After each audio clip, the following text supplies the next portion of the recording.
All right, we'll get started in just a little bit.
Well, that was Billy Goat Stump, if you wondered. Billy Goat Stump.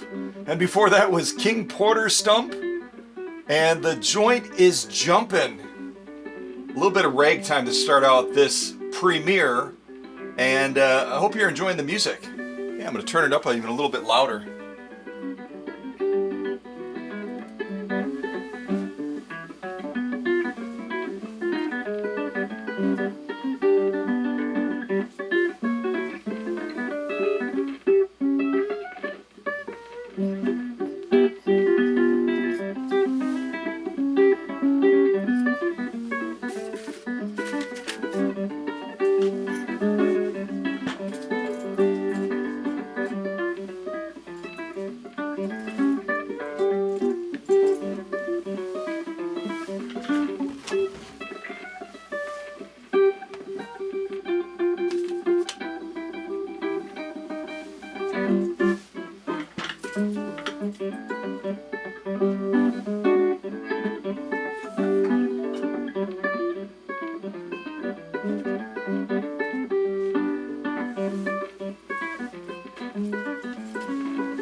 All right, I hope you enjoyed that ragtime to kind of start things out a little bit. And it still wants to play. Well, a happy Tuesday to all of you. Had a number of you reach out and ask if we were going to do a live stream or a premiere on Saturday. Decided not to do it. Was kind of in the middle of finishing up this Model 27 that belongs to Jessica Larrabee. And Jessica Larrabee is from the general Twin Cities area, a little bit on the outskirts. And this particular machine belonged to, well, it's belonged to the family forever. It's belonged to the family forever. If I understood correctly, it belonged to a great-grandmother who then gave it to a grandmother who then passed it on and on and on and on. And now it's finally landed in the lap of Jessica. And she's tried using it a couple of times and a little bit of a struggle. So she found me through a Google search and decided that she wanted to get this machine brought back to life again. So that's kind of what I've been working on. Had some upper tension issues, including the take-up spring or the check spring that had actually been snapped off. I don't know if you can see that in the shot or not. Actually snapped right off. And Jessica was trying to use it without the take-up spring. You know what? She was having some pretty good success, all things considered. But there were other things going on as well with the bobbin winder. And this had been used so much by the previous generations in Jessica's family that it actually wore the teeth off of this inner wheel. I showed that on one of the reels. Right now it's not supposed to be moving, but you can see that it is because the teeth are not biting into these gears here. So this had to be replaced. There's really no way to rebuild the gears on there unless you had a really sophisticated metal shop. And even then, you ended up eating away some of the metal and it just wouldn't work well. So was able to find an original replacement for that, which is installed on the machine right now. And I've used it and it works beautifully. And if you've never seen one of these work before, I'm going to disengage the clutch real quick and just show you how they kind of work. And before I zoom in on it, the threading when you're winding a bobbin, and the bobbin on these is going to be a long barbell bobbin. It's going to look something like this, a long barbell bobbin. And when you're winding these, you have to seat them in between here. But first of all, you come off the top, you thread from here. I don't know if you can see that in the shot or not. Let me come a little bit wider. Oh, other way. Haha. You come off of here through this thread guide, and then you come across the front of the machine. There's a little thread guide right here, which I'll zoom in on. And you come up over this little, I always call it the field goal. You kind of come between the field goal, and then from there, as a matter of fact, I'll rotate the machine a little bit to make it look easier, make it look a little bit easier. You come through here, and then you wind it around the bobbin. I would recommend winding it towards you like this, and then you'll see the magic of this do its dance once we get this into position. This is spring loaded right here, so you have to kind of pull this out and get it seated in there. It's always easier, always easier off camera, isn't it? Always easier off camera. Give me just a second.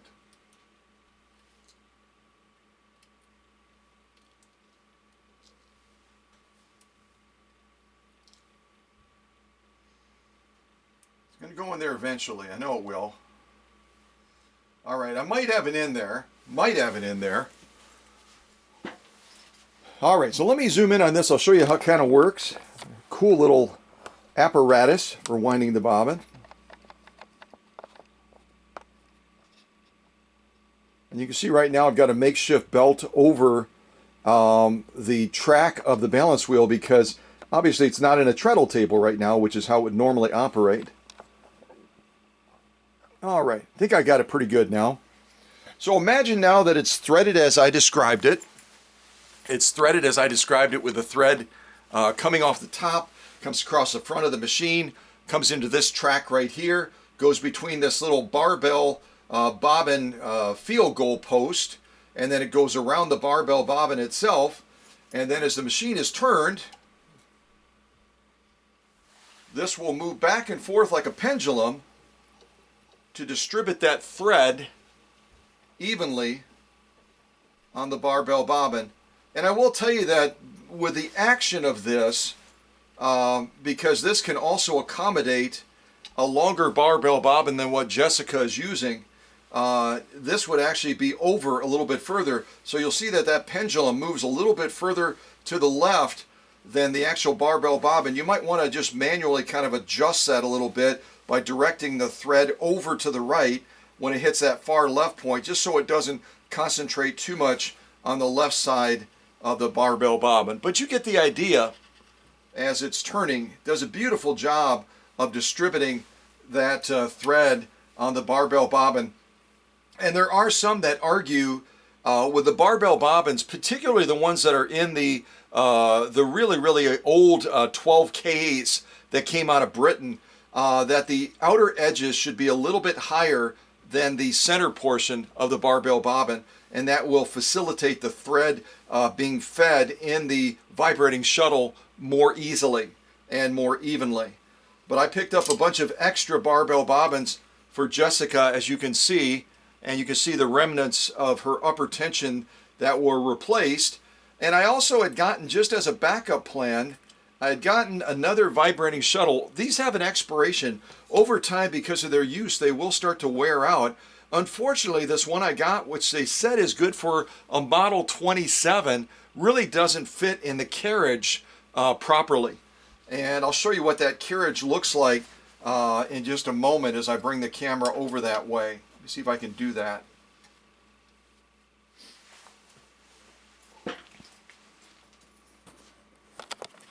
And I don't know if any of you in the audience right now are familiar with the Model 27 or its later upgrade, the 127, or the 3/4 flavor of it, the 128 and the 28, are all kind of derivatives of this type of machine. There you can kind of look inside of the raceway area, which obviously moves front to back instead of what we're accustomed to, you know, oscillating or rotary style. And as it's moving back and forth, it's going to use the point of the shuttle to catch that thread and then complete that sewing process. And it's not difficult. If you've never pulled one of these out before, it's not as tricky as some people think.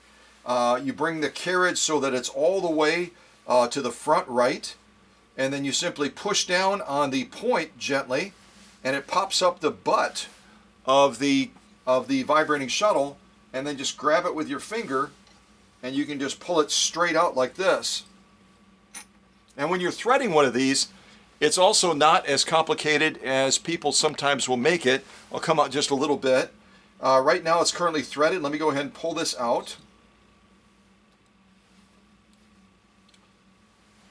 So we've got our barbell bobbin here that I've already wound.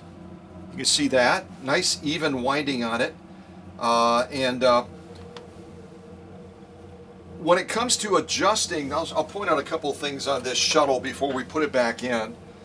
This is going to be your adjusting screw right here. There's only one screw on this, and then this entire assembly comes off. I would recommend about every 6 months, depending on the amount of sewing and the type of sewing you're doing. Carefully get a nice clear surface that the screw won't come out and skip away, because this is going to be spring loaded a little bit.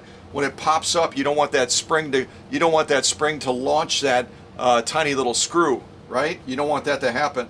But you would take this screw all the way out, and then you can remove this assembly, clean underneath it, and make sure that any debris or remnants of material aren't stuck underneath there, dirt, grease, etc., and then screw it back in. The more you screw it back in, like any other type of bobbin case, it's going to pull down harder and define that top stitch more.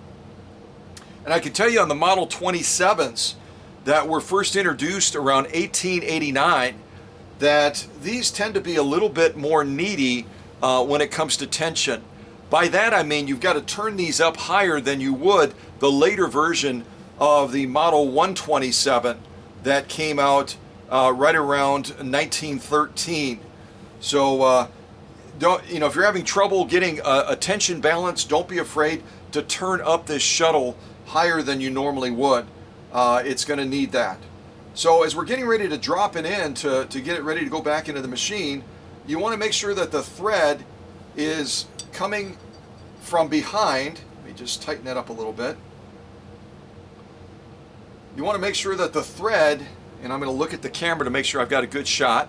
You make sure the thread is coming from behind, as you can see it there. I think you can see it there. Coming from behind. You're simply going to drop the long bobbin into the shuttle with the thread coming from behind again. You've got a little track right there. See if I can come in. Yeah, you can see that. You got this little track right here. You're going to hold the top of the barbell bobbin as best as you can and kind of draw the thread down and to the left so that it can get onto the inside track and then eventually get drawn underneath this tension band right here. It's got to be drawn all the way underneath that tension band so it can do its job. There we go. I think I got it there. And you're kind of holding the top of the barbell bobbin with this finger while you're doing it so that it's not letting that thread pull out. Okay, that should be pretty doggone good right there. And then what you're going to do is you're going to come back over to the machine. You're going to go with the point down first, like this. Let me change hands. Point down like this first, and then just drop it into the carriage area. So you just drop it into that carriage, and you'll notice that it'll be riding a little bit slanted to the left, as it should be, okay? And when you're drawing the thread up, there's no great secret about it. As you're drawing the thread up, I'm going to hold that back thread as I normally would, and then I'm going to rotate. Let me hold it like this. Rotate it like this. You'll see that carriage sweeping, and then it's going to grab that thread, and then I've got to pull that thread the rest of the way back up again. There we go. Much easier if you're not on camera, because I don't have to be concerned about where my hands are. You're going to put this slide plate back into place. Make sure you get it so that it's under that little ridge so that it's attached properly. Slide her all the way in and then bring those threads back over to the rear. Okay? And as far as setting the needle on this Model 27, the needle with the flat side is going to be facing the pillar to the right. And make sure you get that needle all the way up into that needle socket. And also make sure, because it's not a set needle socket, that needle can swivel a little bit. Make sure that you keep that flat side evenly pointing towards the pillar, and you'll be able to see that marker on the Schmetz needle pointing to the left. So you get it nice and well positioned and proper. Yeah, this is going to have a manual tension release. I'll come up by the tension and show you kind of what that looks like. It's going to have a manual tension release. Getting nice and close on the upper tension unit.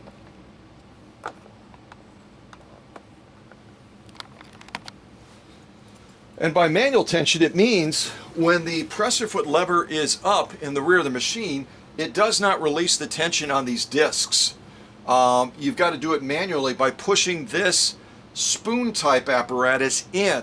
When you push it in, then you can draw the thread and the thread will move. Notice how it flexes out. It takes that spring away from pressing on those discs, and then you're able to draw that thread through more readily and advance it. So each time you get done sewing, you're going to naturally be raising your presser foot lever up, right? You're going to be pushing this up, but don't start yanking on the thread because it still has tension on those discs. You've got to remember it's a two-step process with a Model 27 like this. You got to push the presser foot lever up, and then you have to grab that thread, depress this right here, and then that thread will advance.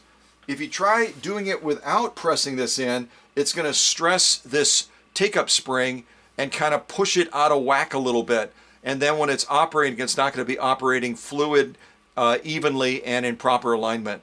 So just keep that in mind, okay? It takes a little bit more mental faculty to remember that, because we're so used to simply pushing the presser foot lever up, boom, straight away, no pressure on the presser foot, no pressure on the tension discs on the upper tension. In this case, it's up here, depress, then pull the thread, okay? And also be careful about this spring. It's a real awkward design in my opinion, because it sticks out. You can see that. It sticks out across the front of the machine over here, probably a good 3 to 4 millimeters. It's so easy to bump it. It's so easy to catch it and snag it, and then you bend it and then it doesn't operate properly. Or like in Jessica's situation, either she or someone else before her ended up snagging it and actually breaking the whole thing off. So there was no check spring or take-up spring on the machine functioning at all when it came to the workshop. So just keep that in mind, so that you've got everything in place to try to have success with this machine, okay? I'm going to show you the threading real quick. I'll come off the tripod. I think that's going to be the easiest thing to do. Maybe. Give it a go anyway. Okay, so threading on this machine, really, I think, quite straightforward. You come off the top, just as if you're winding a bobbin. Again, if you're winding a bobbin, you go from here to here, across the front of the machine, and then you'll go through this little groove part right here. You can see that right there. You come up here to the field goal post, and then you wind that barbell bobbin towards you, get it seated in between there. Again, this is spring loaded. You can see that kind of holds that barbell bobbin in place, and then you simply wind that barbell bobbin as I demonstrated a little bit ago. But if you're threading the machine, you come off of here, you come through here, you then come down through these tension discs right here, and you got to make sure you get that thread behind this tension releaser. In other words, you'll bring it from the top down through here and behind here. And make sure you have this depressed once you get it to the other side, so that that thread can be seated all the way in between those tension discs. Then you're going to come between this very delicate take-up spring right here, go up to this take-up arm right there. You're going to thread that from right to left. You're going to come through this thread guide, kind of drawing the thread in between there and towards you. Then you're going to come down through this final thread guide right here, or not thread guide, yeah, I guess it is a thread guide. You come down through this final thread guide right here, just above the needle, to kind of bring the thread in from right to left, and then you'll thread this needle from left to right, okay? But again, when you're threading it, when you're operating the machine, always remember you've always got to manually push this in to release the tension on those discs so you can advance the thread. Same thing when you're threading it, as I explained, you bring that through the discs behind this, and then you kind of depress this a little bit so you can draw that thread deep inside of those discs, okay? You got to remember to do that. All right? I think that's about it. And you thread from left to right. So let's actually crank this off a little bit, and I'm going to leave this belt on for right now. It's going to create just a little bit of drag. That's fine, because that was the only way I could wind it without it being in the treadle table. And you'll notice as well, as a complimentary service, I always tidy up the machine so that it's absolutely drop dead gorgeous. Again, polishing the balance wheel, which looks beautiful again. Again, this is a replacement, but it's an original bobbin winding assembly, just absolutely gorgeous. And you can see that chrome just cry out and say, look at me. Absolutely gorgeous. You notice I'm rotating this in and out. You would rotate it out when you're winding a bobbin, and then rotate it in when you're not. And look at that badge mark as well that I polished up. And I polished up this stitch length screw control as well. And this stitch length screw control, if you're not familiar with it, when it's screwed all the way in clockwise, you're going to get the longest stitch from the machine. When you start to turn it counterclockwise, you're going to get that stitch going shorter and shorter and shorter and shorter and shorter. The range is approximately 6 to 7 stitches per inch, all the way down to about 30 stitches per inch. It's going to be really closer to about 25 on this class 27, but everyone always is used to saying with the Singer vintage machines, 30, 30, 30. So between 25 to 30 is what you're going to get out of this machine. Okay? All right. You can see our serial number here. If you want to look up this machine that belongs to Jessica, you can go ahead and do that. I'll zoom in nice and close so you can read it. You can see it starts with H, and then it looks like we have a 153, 394, and then look at that 9 way off to the edge over there. A lot of people will miss that. So just remember, you get all of those digits. We've got one letter, H, and then we've got 153, 394, 9. And if you want to type in the live chat, the birthday for Jessica's family's Model 27, that would be super cool. Go ahead and just type that into the live chat, okay? All right. I think I've got it set up. So I'm going to crank off a little bit of stitches on this. I'll let you listen to the machine operate. I'm also going to come out a little bit further so you can see me turning the balance wheel with my finger. That gives you an idea of how smooth and silky moving this Model 27 is. We'll do our initial sew off, and then I'll share a little bit more history about this colony of machines that share a lot of common characteristics, but also have their differences as well.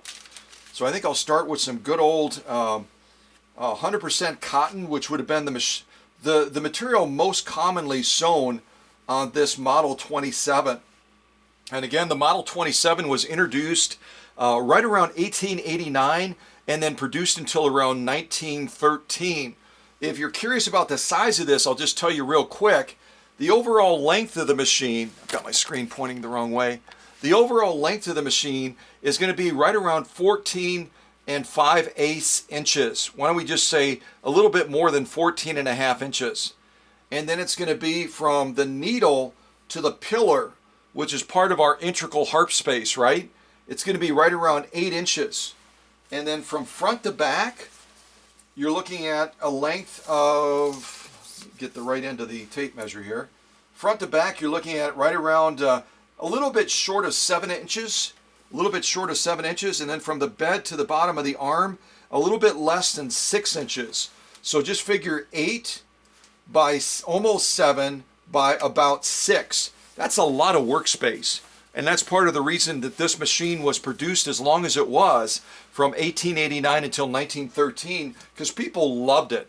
They absolutely loved this machine and the way it performed and the way it did its dance. And remember, this was a predecessor to the Class 66 that wasn't introduced until the early 1900s.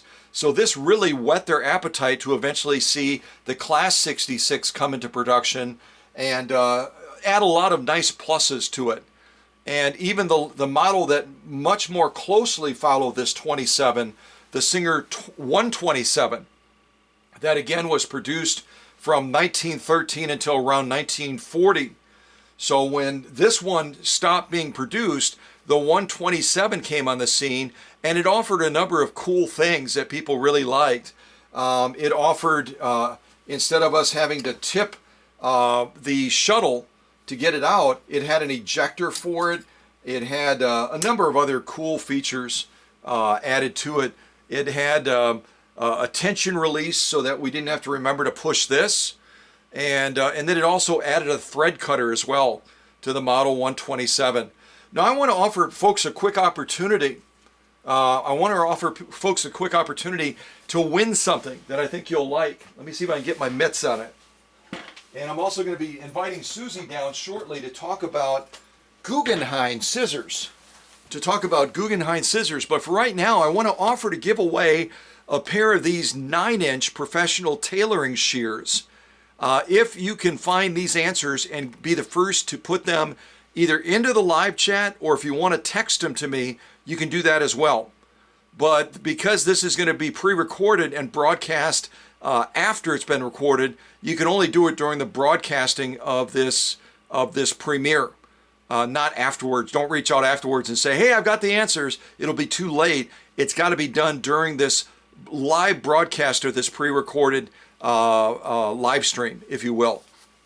So I'm going to give these away. Value's around $50. So if you don't mind winning something that's worth $50, you know what I mean? I don't think any of us don't mind getting like a $50 prize, then pay attention, because I'm going to ask you to list all of these subclasses.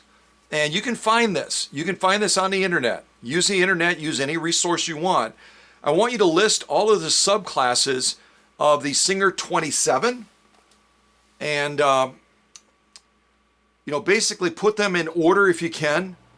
I'll tell you, the first one is obviously the Model 27 that was introduced in 1889. And then there were a number of others. Matter of fact, I'll tell you how many. Let me see if I can give you a count. 1, 2, 3, 4, 5, 6. There's a total of 6 flavors of the Model 27.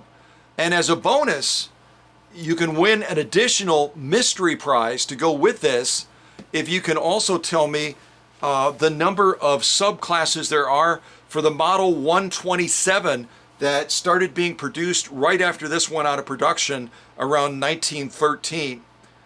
So give me all the subclasses of the Model 27. There's a total of 6 of them. 1, 2, 3, 4, 5, 6. Yep. And then give me the subclasses of the Model 127 that succeeded this model and was produced from 1913 to 1940. Give me all of those subclasses, and I'll include an additional surprise gift with these Guggenhein shears that are valued at $50. And I'll tell you that in the Class 127, there's going to be 1, 2, 3, 4, 5, 6, 7, 8, 9, 10, 11, 12, 13. There's going to be 13 subclasses of the Model 127 that followed this one that belongs to Jessica. Again, they introduced this one right around 1889. It was produced until 1913. Then it went out of production, and they introduced the new and improved 127 that came out in 1913 and was made until 1940.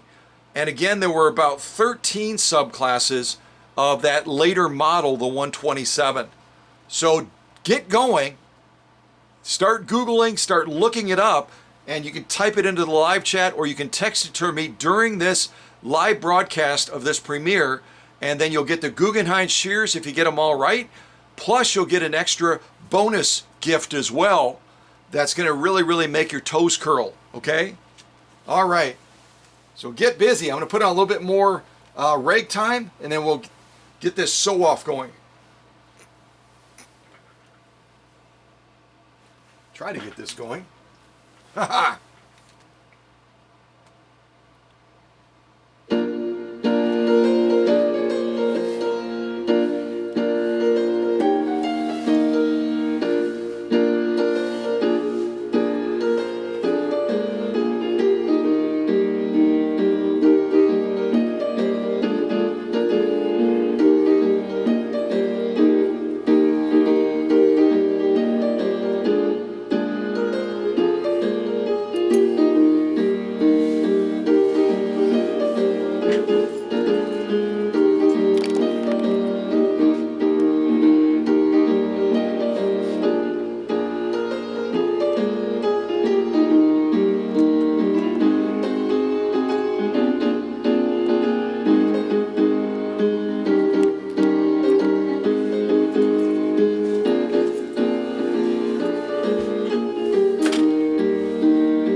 Pause that real quick.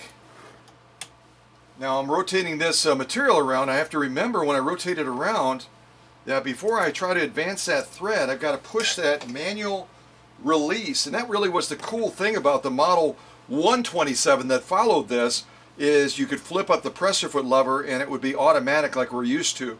But now I've got to push this, and then I can advance that thread properly and then give those threads a clip. And we'll take a look at these stitches to kind of check them out. Also, I'll do one more stitch row and kind of shorten it up a little bit, and then we'll check out that stitching. And this time I won't play any music so you can listen to the machine operating. So again, if I want to shorten this stitch and do a stitch line next to it that's going to be quite a bit shorter, then I want to turn this stitch screw over here counterclockwise. So I'm going to give it probably about 4 turns. 1, 2, 3, 4. And now we'll stitch one more line and give this machine a listen. You'll hear how quiet Jessica's Model 27 runs. And I don't know if you've already looked up the serial number that I gave you, but if you didn't, I'll tell you what the answer is and then you'll know. And again, the serial number was H like hotel 1533949, and that would tell you that this machine was born in 1907 and July 24th, and was from a production group size of around 70,000 machines. So again, with this Model 27 being introduced in 1889 and going on a commission in 1913, this would have been near the tail end of the production of this Model 27, coming out in 1907. Again, they stopped producing them in 1913, so less than a decade later, after this machine was made, they were no longer made, and that's when the 127 was then rolled out and introduced as the new improved version of the Model 27. Okay, so let's crank off this next stitch row, and then we'll take a look at these stitches, okay?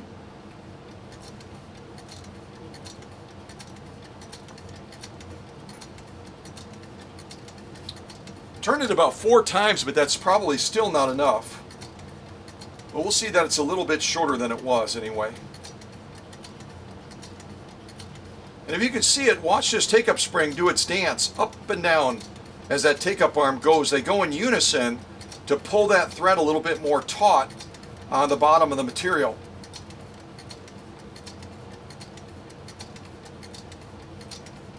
All right, I'm going to stop right there.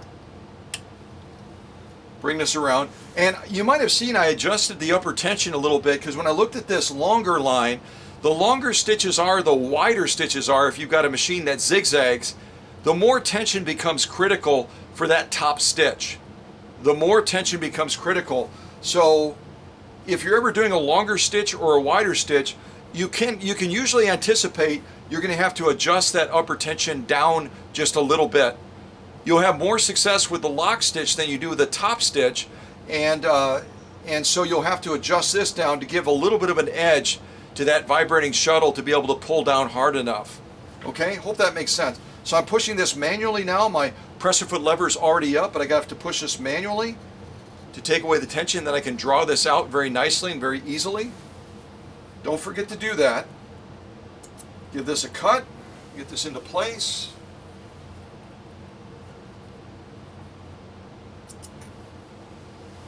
So let's take a look at these stitches now. I'm going to see if I can get fairly close.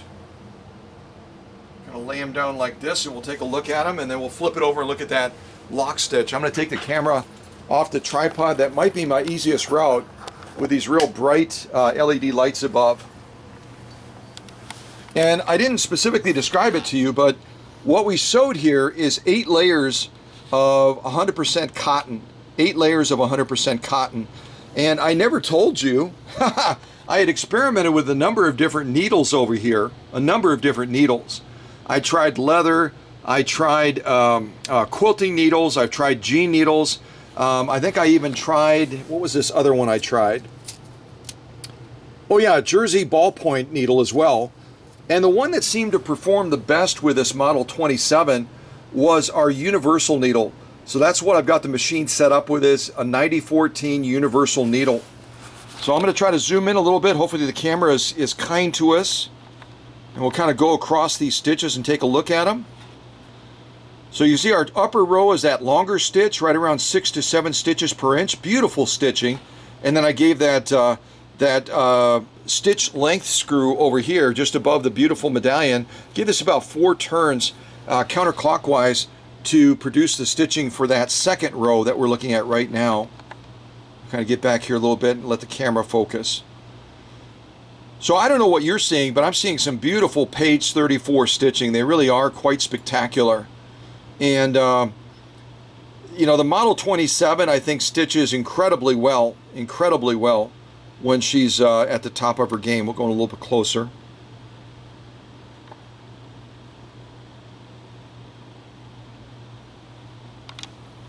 Tilt it up a little bit too and show it to you like that.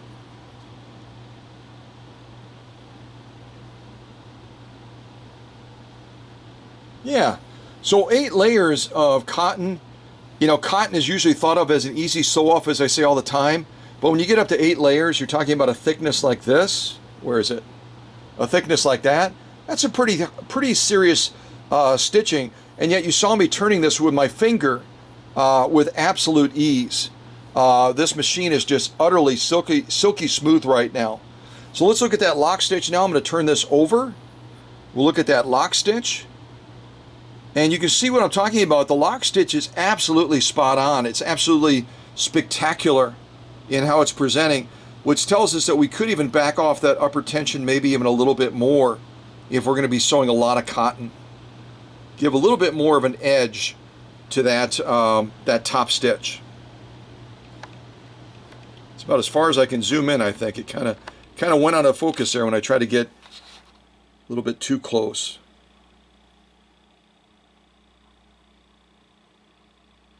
Very, very nice stitching. Very, very nice stitching. I don't know if we can see it this way as well. I like looking at stitches vertically sometimes. It kind of gives you a different feel for those stitches. The camera's going, I don't know if I feel that right now. I don't know if I feel like doing that. See if I can come out and then back in. Maybe it'll be a little bit happier.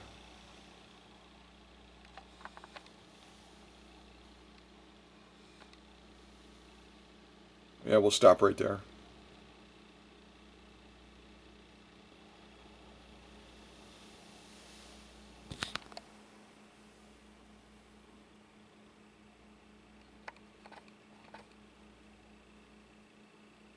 Yeah, some really, really nice stitching. I kind of like it. I like it better like this. You can see it a little bit more easily, can't you? A little bit more easily. So a beautiful lock stitch, also a beautiful top stitch as well. We might want to give a little bit of an edge to that top stitch, as I had indicated, by adjusting this upper tension down just a little bit and even make that a little bit more poppier than it is. But 8 layers of cotton, I think this machine has really demonstrated she loves sewing cotton. And I have no doubt that Jessica's great-grandmother and her grandmother would have been sewing a lot of cotton material with this Model 27 from 1907. Had to think about that. So I'm going to throw this to the rear. And let me see if I can get Susie down here shortly. I might do one more sew off and then we'll call her down here to talk a little bit about Guggenhein shears. We recently have ordered some additional ones. And really, I think it's kind of eye-opening how different the shears are. Even a pair of these that are supposed to be ambidextrous. We got those, and Susie has some really cool observations about those as well. So let me do this now. I'm going to go ahead and do another sew off so you can listen to this great Model 27 from 1907 do its thing. Here I've got about 3 layers. Is it 3 layers? 4 layers, I'm sorry. I've got 4 layers of cotton with some quilt batting in between. So this is what I'm going to sew off on next and give this a try and see what we think of the stitching on this type of material. We're not really heavy duty compared to 8 layers, but we do have the element of that quilt batting. We've got the 2 layers of cotton on the top, 2 layers of cotton on the bottom. So we'll do a stitch line down this. No idea why I made this so long. That's kind of goofy.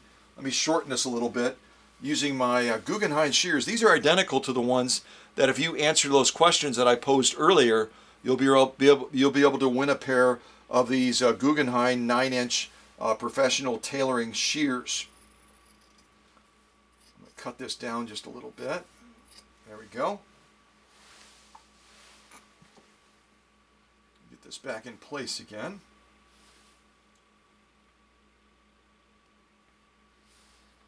All right, presser foot is down. And I do have the presser foot pressure turned up a little bit right now just because we're dealing with some heavier materials.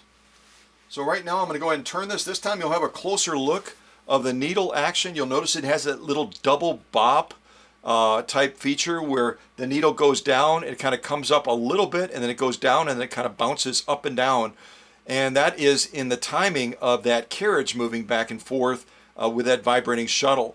It's a slight delay to allow that thread to be grabbed and that sewing process to be completed. So keep an eye on that and give a listen to this Model 27, okay? Here we go.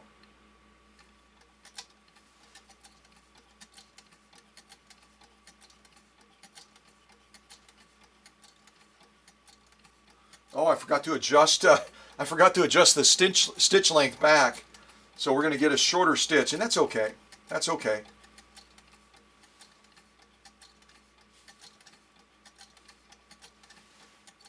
So watch it. Double bop, bump, bump, bump, bump, bump, bump, bump, bump.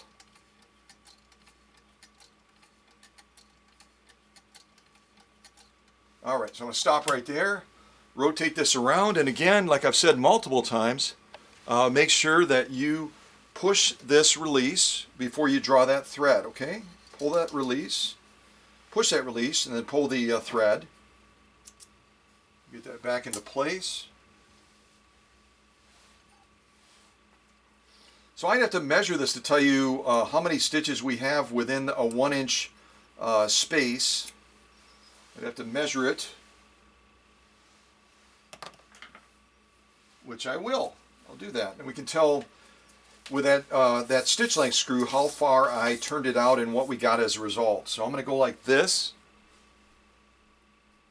from there to there, and I'm counting 1, 2, 3, 4, 5, 6, 7, 8, 9, right around 9 stitches per inch is what I ended up generating by turning that screw about 4 times out the stitch length screw over there. So let's take a look at this stitching and see what we think. I'm going to kind of lean it. Let's see the best way to do it. I think I'll just lay it down. I'll just lay it down and we'll take a look at that stitching again.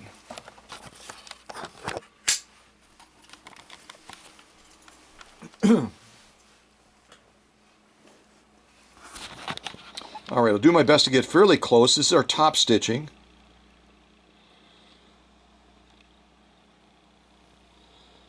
Not sure how close the camera will let me get. So there's our top stitching. Beautiful, beautiful top stitching. I'll kind of go across slowly and you can look at it as we go. And again, we're doing about 9 stitches per inch.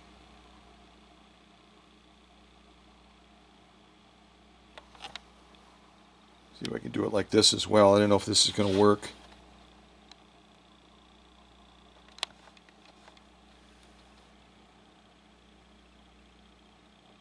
Yeah, I think it's better with the side. You can see it. You can see that stitching more easily that way. So right around 9 stitches per inch, we'll kind of go across one more time, looking at the top stitch.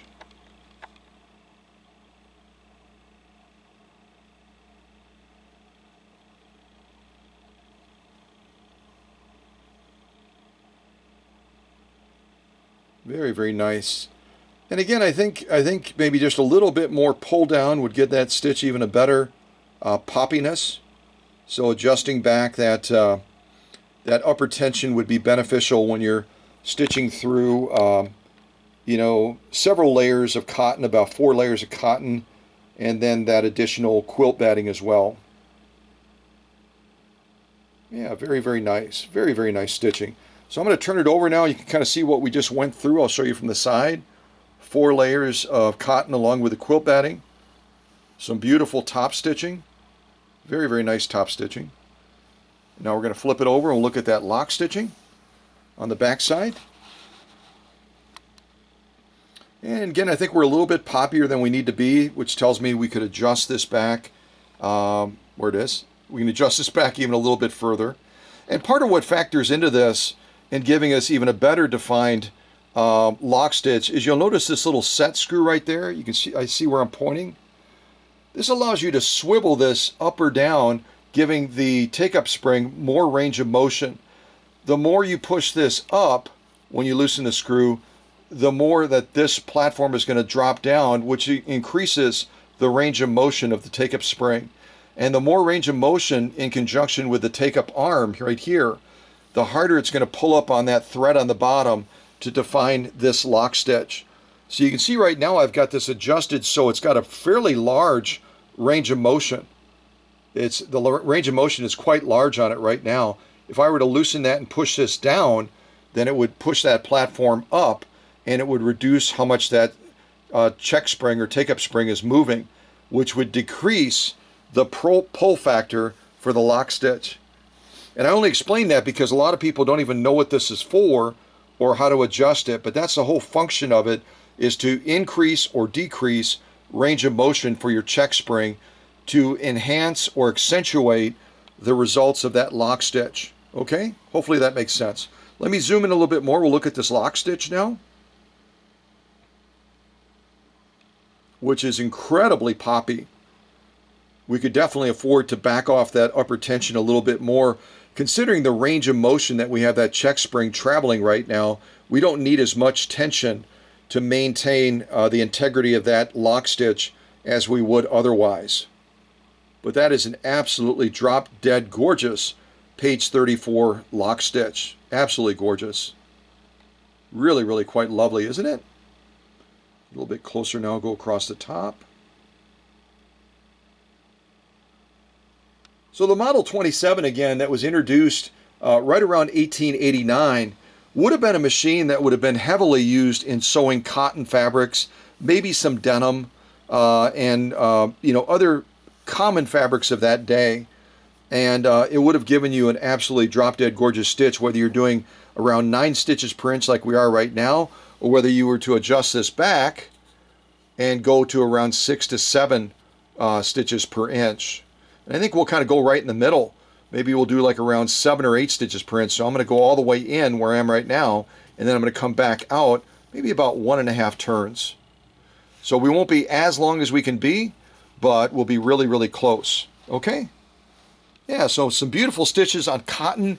We did the 8 layers back there. We did the 4 layers of cotton here with the quilt batting, and we got a beautiful result with about 9 stitches per inch. And again, you can see the contrast and the range when you compare the two sew-offs we've done so far. Kind of zoom in a little bit. This is our 9 stitches. Where is it? That's our 9 stitches per inch, and then we kind of shift over here. You can see our 6 to 7 stitches per inch on that top row there. So you really do have a beautiful range of stitch length on this 1907 Model 27. Yeah, beautiful range. All right, let me throw these behind. We'll put on a little bit more rag time. I'm going to give a quick call to Susie, see if she can pop down and cover some of the stuff that she discovered about these Guggenhein shears that are, they're out there right now, aren't they? And they're gaining popularity in part because of what we've done in promoting them. And we'll see what Susie has to say about them. Okay. See if I can get her on the phone.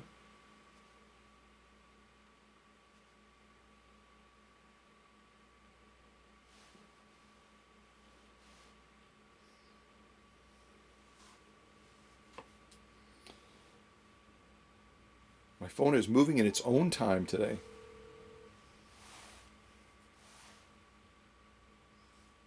Hello? Hey, Susie, we are live right now on the premiere. Are you able to pop down and share what you learned about the Guggenhein scissors and shears? Absolutely. I'm on my way. Okay, cool. Thanks. Uh, Oh shoot! I hit end on the phone too quick, and I kind of cut Susie off a little bit. Hopefully, she forgives me for that. But yeah, I'd love for her to share what she learned. She really got some great insights. And again, some of these scissors and shears you may not have seen before because I had not seen them before. And we'll see what you think of them. Let me just put on a little bit of rag time while we're visiting with Susie. I'll turn the volume way down. Hey, Susie. Hello. All right, so a little bit of rag time in the background. Come on over. I'll give you the chair. We had that little pad there, but I think it's easier to sit in the chair, and then share whatever you want to share about what you learned about these shears. And I'm focusing mainly on the shears. I'm not focusing as much on you, but I know everyone's going to get mad at me if I don't show you. So there's Susie. Hey! All right. So Susie will explain the lineup that we have, what we're looking at in all these boxes, what they are, and what she learned about them. We have 4 scissors and some rotary discs today. We have a 9-inch professional tailor shears, which is this first one. That's the 9-inch right there, and that's the one I was just cutting with you guys. It's right there on the table. So that's the 9-inch. And what's the next one, Susie? This is the 8.5-inch professional tailor shears. So we have a 9-inch, we have an 8.5 is the second box. The third box is the 7-inch professional fabric shears. So 7-inch. Can you rotate those the other way? I'm going to keep them all pointing the same way if we can. Okay. So those are 7-inch, you said? Yes. And they're called a fabric shear. A fabric scissors. Scissors. Sorry, I misspoke. Okay, so fabric scissors, 7-inch. Then we have 8.5-inch. We have 9. And holy mackerel, that's a tiny little one there. What is that? This is called a small professional precision scissor. Okay, small. Let me shut off the music real quick. I think I did it. Almost. There we go. Good gravy, this thing's alive. There we go. Okay, so the little one is called what again? I'm sorry? A small professional precision scissors. Okay. Now, these boxes, when you get them, if any of you own any of these Guggenhein shears, and I'll just kind of go down the lineup that Susie's shown us already, and then she's got something else to show us as well. So we have the 9-inch that you've seen quite a few times on this channel, and I've given a number of these away. In fact, I gave a pair away to Susie way back when, and she loves them, the 9-inch. Then we have the 8.5, then we have the 7-inch, and you'll notice that the grip on the 7.5, or the 7-inch over here, I guess it is, the grip looks a little bit different, doesn't it? Yes. It's, I think it's designed, or the intent of the manufacturers was to make it ambidextrous. So a left-handed person or a right-handed person can grip the scissors. But Susie's got some observations and feedback about that as far as what she found. And then finally we have the tiny little ones over here, which are, what are they called again, Susie? The little baby ones? Small professional precision scissors. Small professional precision scissors. So we've got the little baby ones, we've got the 7-inch, I believe it was, 8.5-inch, and then finally the 9-inch on the very end. And then Susie opened another box over here that was a gift to her from Emma around Christmas time. And what are these things, Susie? These are 45 millimeter rotary blades. Rotary blades. They're used in a rotary cutter. I didn't bring one down with me. That's okay. They are used to do long straight lines of cutting, especially in quilting. When you're cutting strips of fabric or squares, you use a plastic ruler, and these blades fit into the cutter and cut along the edges of the acrylic ruler. Okay. So if you're looking on the table right now with all that Susie's already shown us, we've got a 9-inch, we've got an 8.5-inch, we've got a 7-inch with kind of a funky grip on it, and then we've got the little baby scissors, those are precision scissors, and then we've got the rotary discs that are, what are they again, 45 millimeter rotary. 45 millimeter. Okay, so share some of the observations you got when you were analyzing these scissors that you just acquired. Well, the 9-inch scissors are my favorite. They have a wonderful weight and balance to them. They seem large when you first use them, but because the cutting blades are so extremely sharp, they slide through any fabric, heavy, thick wool, leather. You can cut just about anything with them. I'm going to reach across real quick and see if I can grab some of this black leather stuff that we have, just so you can, there we go, I think I got it. I'll just give you a chance to kind of cut through that and just show the ease of cutting with these 9-inch. And again, this is a pair we're giving away today, if you answer those questions. And now I have arthritis in my hands, and I don't always have the best grip, but these scissors are amazing. They slide right through. There's no hesitation. And you can cut all the way to the tip, can't you? Correct, and that's one of the things I love the most, is when I'm cutting, I don't have to reposition my scissors very often. Oftentimes, if you reposition your scissors, you get a zigzag in your cut line, and these prevent a lot of that. The other thing about the long ones is they're balanced so wonderfully that you don't, they look large, but they're so balanced that they handle well in your hand. the blades weigh almost as much as the handle does. So as you're cutting, you don't feel the need to be doing this motion. You're just moving forward because they're so balanced. Talk a little bit about the next set of scissors or shears. I don't know if I'm using the right term. These are the 8.5 ones. What did you find? You recently acquired these. What did you find out about these? These have a shorter blade from here to here, and they're a little bit there here. And they don't feel quite as well balanced as these. There's a little bit of an upward swing when you're cutting. There's still this beautiful cut, but as you can see, I'm having to reposition my scissors more often because the blade isn't as long. Now, with the 9-inch, I could cut through this with one reposition. With this one, it's 2 or 3. Okay. And that makes for an unsteady cut sometimes. And they're not quite as well balanced because when the blade's shorter, this handle is the same size as the 9-inch, but the blade being shorter, It kind of throws things out of whack a little bit. yes, the balance isn't the same. It is not as comfortable as the 9-inch. Okay. So that's the 8.5-inch. The next one is the 7-inch that has the funky grip on them. What I think, again, the intent, and I don't want to speak for Guggenhein, but the intent was to offer a solution so that someone left-handed or right-handed could use them equally. Did you find that to be true, or did you find something different? I found that to not be true. I'm a right-handed cutter, and these scissors fit my right hand either way. This handle appears to be a right or left-handed handle, but as you can see, the curves for it don't match up to the hand, Okay. no matter which way you put it. And I still think it was designed as a right-hand scissors because of the way the curves of the handle are. Okay, so maybe it's not ambidextrous, because we heard about Guggenhein coming out or planning to come out with a pair of ambidextrous type scissors. Maybe this isn't, but the grip certainly looks different, doesn't it? With Yes. this little bevel action around here, and who knows? But it's definitely. And what else did you observe about the 7-inch ones? This cutting edge is not as wonderful as the two tailors. This is a vinyl. We can try cutting some vinyl with it. If that's okay. As you can see, I'm struggling with this. This is not the same cut as the tailor's shears. They're maybe not as sharp then. Correct. Okay. And they appear to have a roughness in the cut. Even on a lightweight cotton, which is what I generally use upstairs, there's a considerable amount of force that I need with these compared to this. This would just glide right through. That's like a hot knife, isn't it? Yes, it is. But this takes a little more work. And I can actually feel it up in my shoulders because I'm having to work hard. You're having to at it. force that to get through that vinyl, but on the 9-inch, how does the 8-inch, or excuse me, the 8.5-inch, how does the 8.5-inch do against that vinyl? It's just as wonderful as the 9-inch, but I have to reposition my scissors more often. So you're not getting the length of cut, but the ease of cut is the same then. Correct.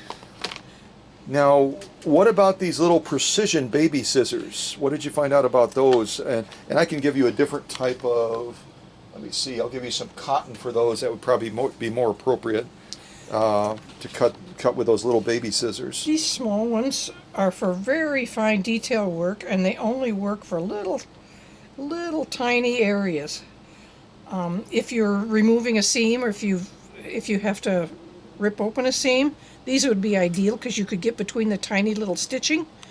As you can see, the tips are so sharp, I could just come right through. Okay. They're very sharp, but they're not made for cutting fabric. And these on the box, I think you showed me or you told me that they're rated at a 4.5-inch. Talk a little bit about Guggenheim's measure system and what they're rating their scissors or shears at, and what you discovered when you actually measured the cutting edges. Their website is quite confusing. They do not have actual descriptions on their website. They show a grid with all of the different scissors laid out. And what I learned over time was that on the 9-inch scissors, they show it to be 9.12 inches long with a 5.4-inch blade.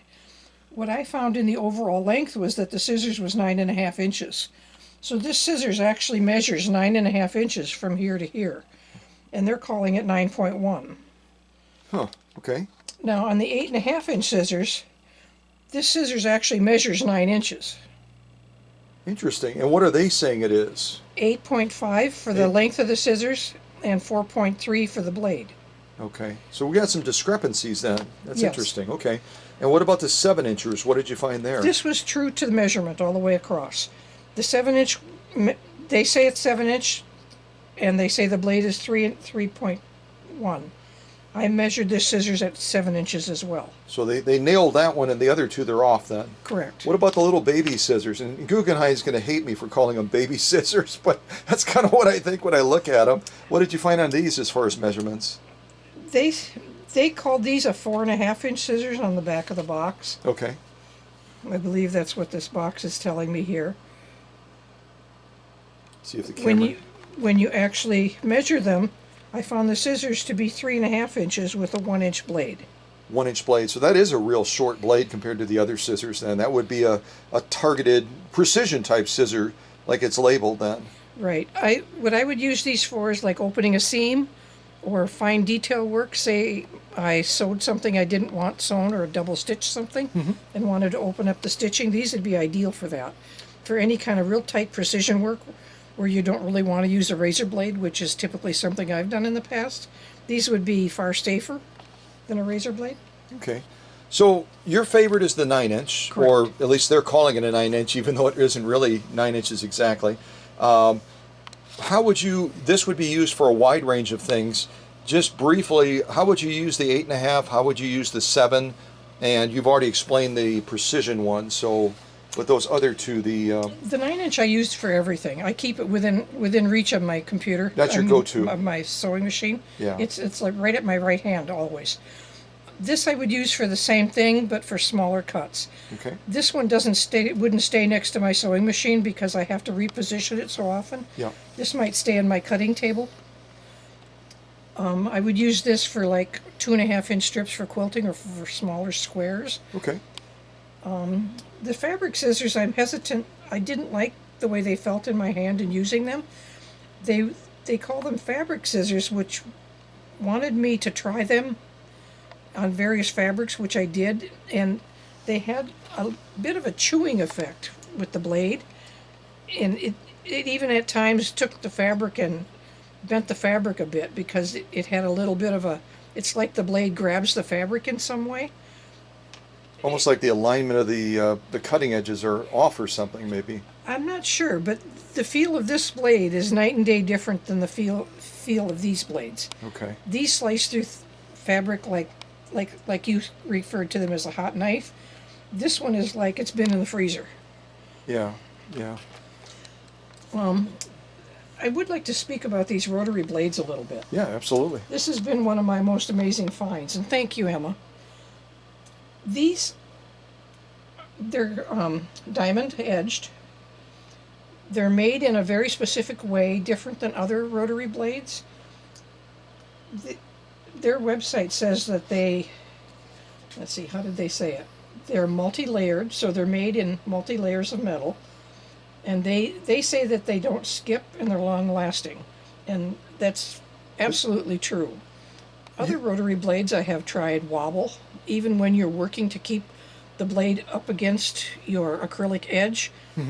They tend to veer off because the blade isn't solid and stable. These do not do that. If you hug your edge, these will stay true to the line. The other thing I'm noticing that is truly amazing for me is how long-lasting they are. I'm still using the first blade, and I have sliced 2.5-inch strips out of probably 30 yards of material, 2 full bolts of material, and the first blade is still going strong. It's an amazing sharp blade. You have to be very cautious handling them because, as you can see, there's oil on them from the manufacturing, and you clean that off as you load it into your cutter. Okay. Okay. But these are amazing. You can see the silver edge, that's the diamond tip. And when you hold them up to a regular 45 millimeter blade, they're so thin you would think, oh, this is really going to tip and bend, but they do not. So they've got they're lean and mean, but they're also rigid enough that they don't flux or kind of pop away or lose their track against that cutting surface. Then. Correct. Okay. Well, thank you for sharing this. So, a quick summary from what I'm understanding Susie to say is thumbs up. Thumbs up and slightly different application as far as projects. This is not a thumbs up. This is kind of undecided on this one because of its cutting ease and also the feel of it when it's in your hand. And some of you that have different size hands, maybe you'll have a different experience with this. And this again, really a sharp scissors, targeted precision, and a double thumbs up on the cutting discs that Emma had given Susie as a Christmas gift. So anything else to add, Susie? No, thank you. Have a nice day, everyone. All right, see you guys. All right, I'll put on a little bit more. Thanks again, Susie. Bye-bye. Put on a little bit more rag time, and we'll do a little bit more stitching on this Model 27 from 1907. But hopefully that's helpful to you if you're looking at getting some of those Guggenhein scissors, shears, whatever you want to call them. You've got some greater insights now into how they might work for you, how they might work, and what kind of applications they would do best with. And I would have to agree, I had a chance to hold some of the other scissors as well, and my favorite still is this 9-inch, the one that we're giving away today. Again, if you joined us a little bit late, you can win a brand new pair of these Guggenhein 9-inch professional tailoring shears if you answer how many subclasses of the Model 27 there were. Tell a little bit more about those. I think I actually already told you how many there were. I think I said 6, didn't I? Let me double check.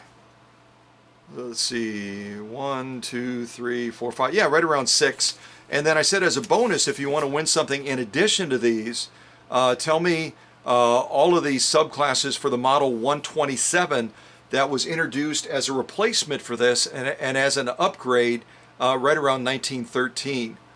So the subclasses are, say for example 27 dash or 27 blah, something like that, or 127 dash, etc. That's a subclass. So I'm looking for the subclasses of the Model 27, so you can win a pair of these. And then if you also give the subclasses of the, wait, if I said, let me make sure I said that right. If you get all the subclasses for the Model 27, you win these if you're the first one. And then as a bonus, you can also answer the subclasses for the 127, and then you can get an additional prize on top of that. Okay? So jump at it, take advantage of that. Who doesn't want to win something that's worth $50? And that, that's free shipping as well. So, all right, so let me do some denim now. We'll do a little bit of denim on this Model 27 again. The Model 27 that belongs to Jessica has been in the family for generations, going back to great-grandma, all the way to grandma. I don't remember if Jessica said someone between grandma and her has used it, maybe mom, maybe an aunt. But it's been in the family for a very, very long time. So now we've got some denim.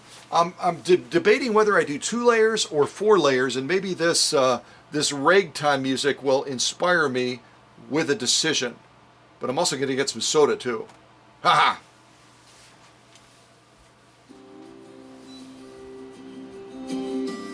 All right, that sounds like country music. That doesn't sound like ragtime. Let's try that again. That doesn't sound like it either. No. All right, now we're a little closer, but that still sounds country, but...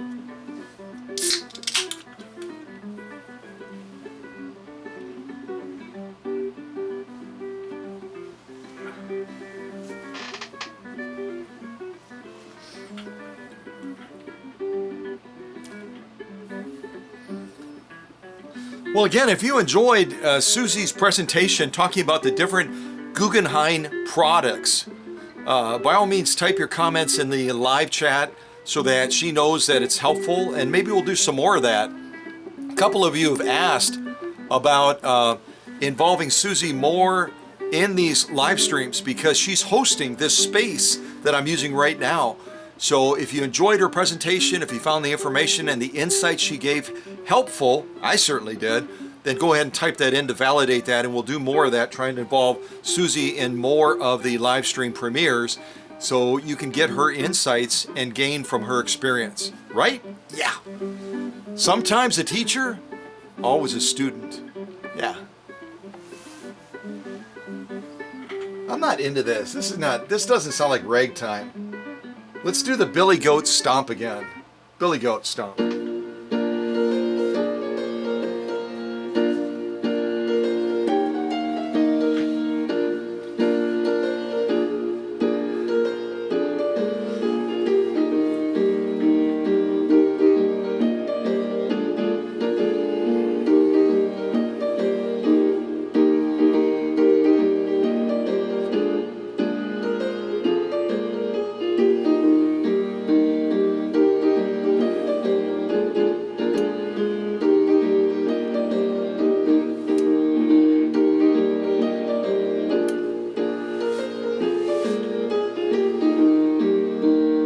All right, stop the music for a minute.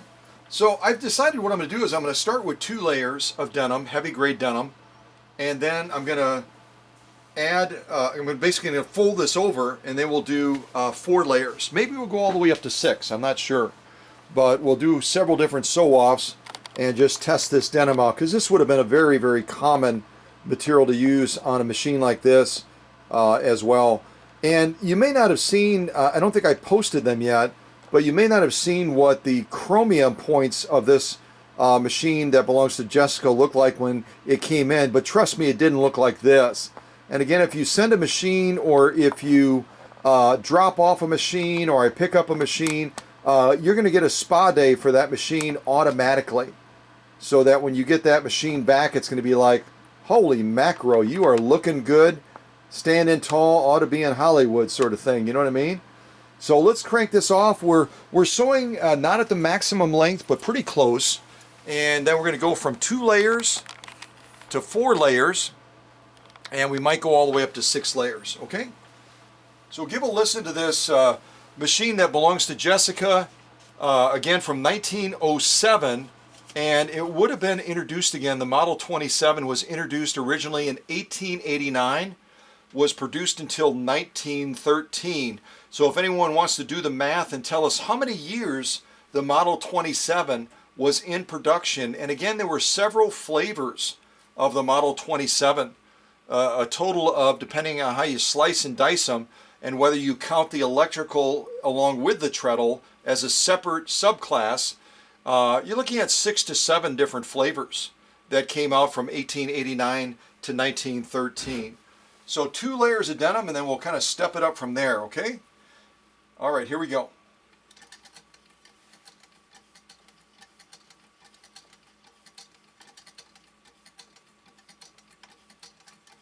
Very quiet.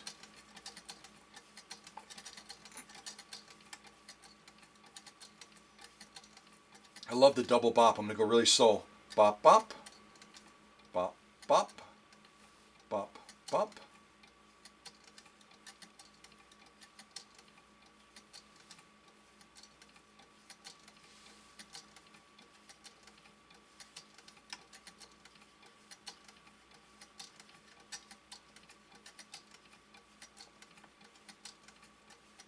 Not even the heater's running right now. You can just hear this machine just moving along so gently and so quietly.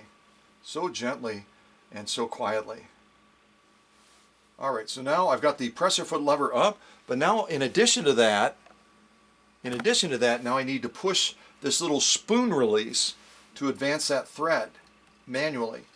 And again, when the 127 was rolled out, right around 1913, that was one of the things that they improved, like most of the machines that we're accustomed to seeing on this channel, where all you had to do was raise the presser foot lever and those discs no longer had tension on them. So people really kind of got spoiled when that came out, because they were used to having to remember that double step of raising the presser foot lever, and then in addition to that, going ahead and pushing that little spoon to release the tension. All right, so let me do this. Let me zoom in on these. I want you to be able to see this stitching, the top stitch, lock stitch. Again, we went through 2 layers of heavy grade denim. We're sewing with a Schmetz 9014 universal needle. and we're sewing with our go-to Coats & Clark Dual Duty XP thread. So let's zoom in on these first, and then we'll bump it up to 4 layers, and possibly then up to 6 after that. But again, the ease of turning this machine, especially if you look at it as a treadle applicated machine, you can sew crazy heavy duty with this machine. Crazy heavy duty. All right, trying to get a little bit closer. Kind of going across. Beautiful, beautiful stitching.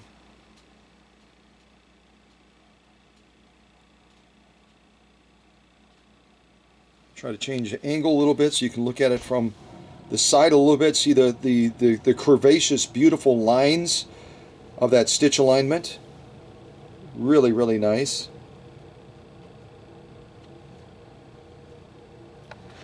I don't know if we're going to be able to see it if we go like this, maybe from the angle a little bit.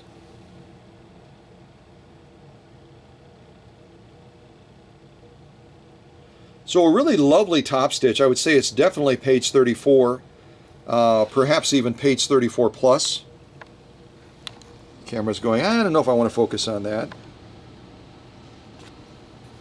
Different angles, you can sometimes see that stitching a little bit more prominently. So some lovely, lovely top stitching. Let's turn it over now. Let's turn it over and look at that lock stitching,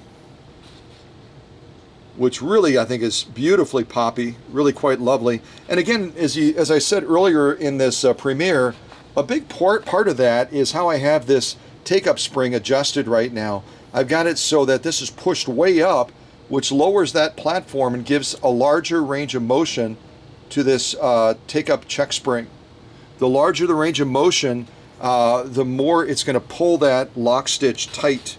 So we've got a lot of range of motion on there right now, and it's really doing a beautiful job of defining that lock stitch. Let's try to get nice and close if we can, kind of go across and look at that lock stitching. And again, this is only 2 layers. It's only 2 layers of denim. Powered by my finger. Powered by my finger. Which I think is pretty impressive how easy this machine turns.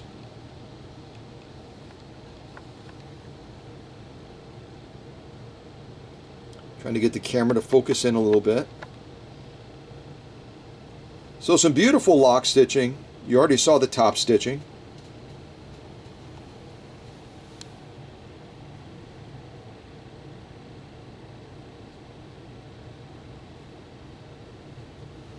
Look at it like this as well.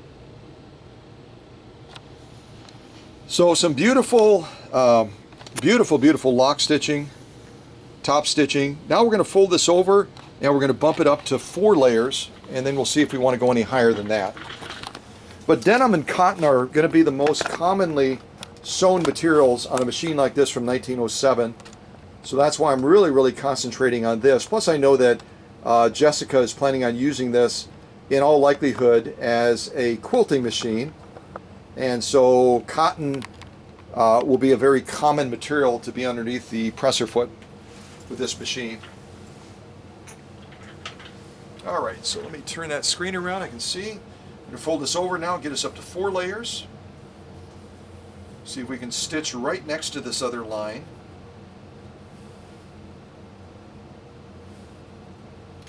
And again, I've got my presser foot pressure up pretty high.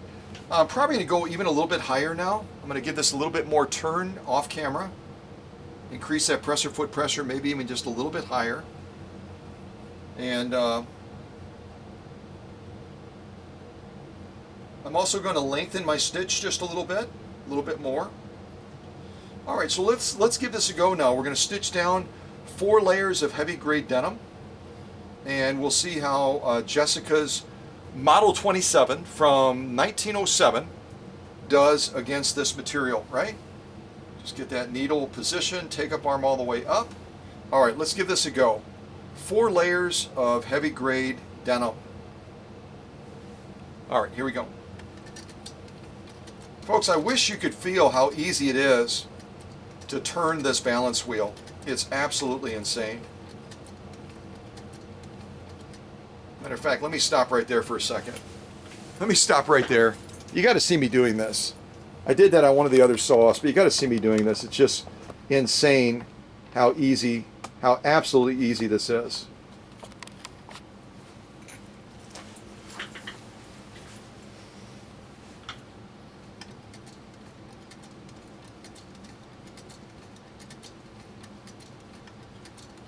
It's absolutely effortless.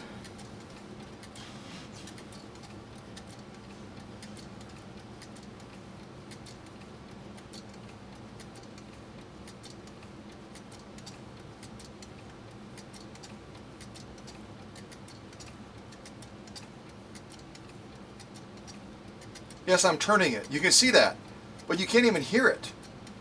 You can't even hear the machine operating. It's so ridiculously quiet. So I'm going to bring this around now, and the next thing I'm going to do is I'm going to push this to release the tension so I can draw that thread out. Don't forget to do that. Give this a clip, and we'll look at this second row of stitching. This machine is really one that enjoys the heavy-duty sewing. So that's why I'm kind of pushing it a little bit more. So we did this bottom row first.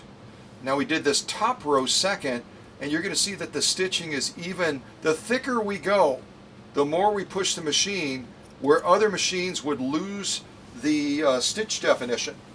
This machine, the thicker we go, the more drop dead gorgeous the stitches are. The top row again is our second. The bottom row is the first one that we did. So I'm going to try to position this so we can hopefully see it fairly easy. I'll kind of lean it right there, grab the camera, and we'll take a closer look at these stitches. Really, really lovely stitching.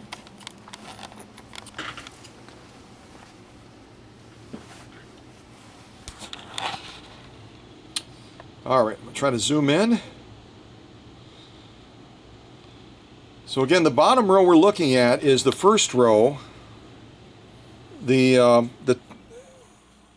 top row is the second row that we did. Seeing how I can do this, probably just leave them like that.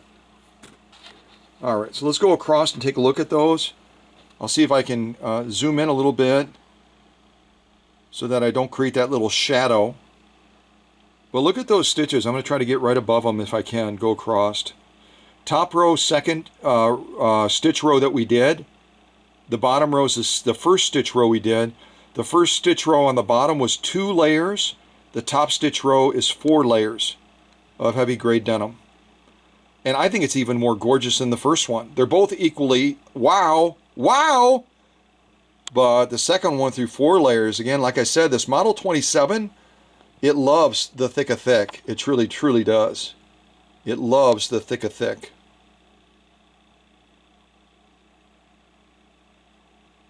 Unbelievable. Unbelievable. And we're not using a denim needle. We're using a universal needle.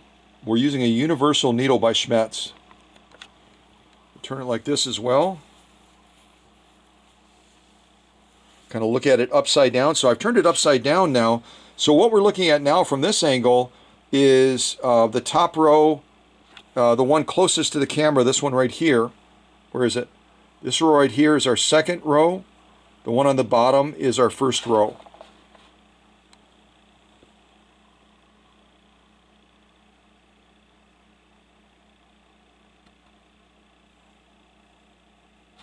Try hold them as well.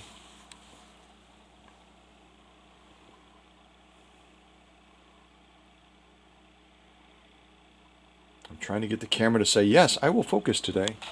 Yes, I will do that, Sam I am. Let's see if it does it. There we go.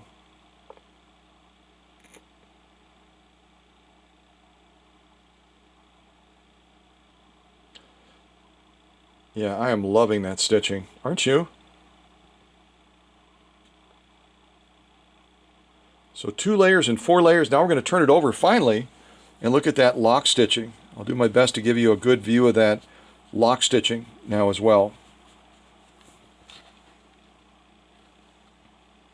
And again, when you're adjusting tension on a machine, make sure you don't go too far, because while we're wanting a pronounced top stitch, we also want to maintain that lock stitch at the same time. I'm kind of getting the camera to refocus here.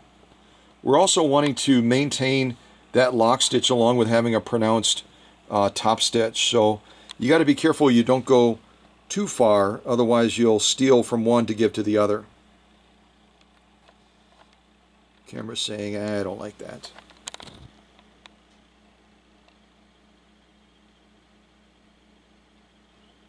Nice and slow. Maybe I can get it to be cooperative that way.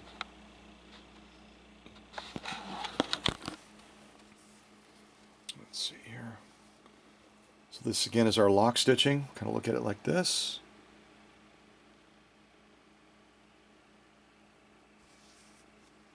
If you've ever tried to run a camera and do like a live stream or a video, you know it's not as easy as I try to make it look. It's a little bit challenging.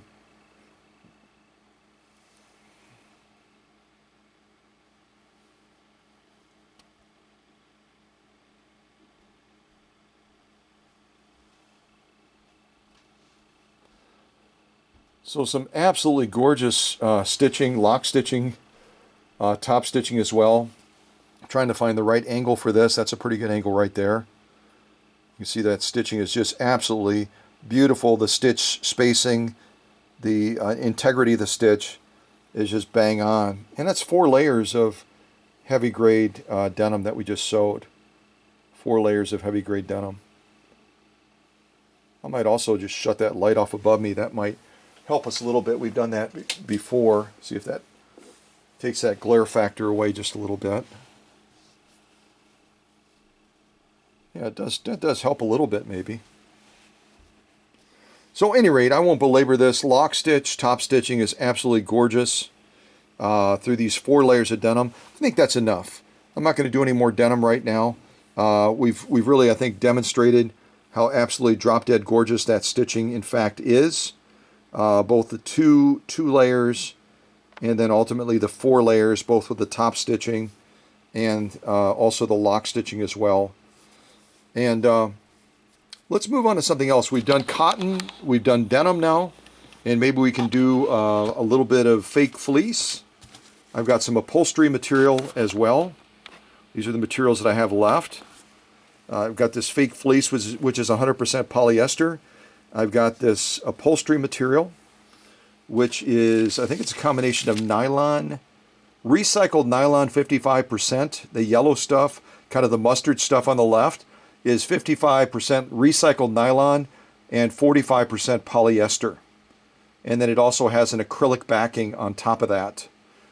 So we've got this upholstery material here. We've got this fake fleece, which is 100% polyester. We've got the Amazon Prime packing parchment paper, and then we have some leather, 100% cowhide, a single layer, and then also a circular piece, which perhaps, maybe, just to show the ease of operating the machine, maybe we'll go around and do a little bit of stitching on that as well, to either the William Tell Overture or the 1812 Overture as a conclusion point. And then we'll wrap up this premiere live stream. Yeah.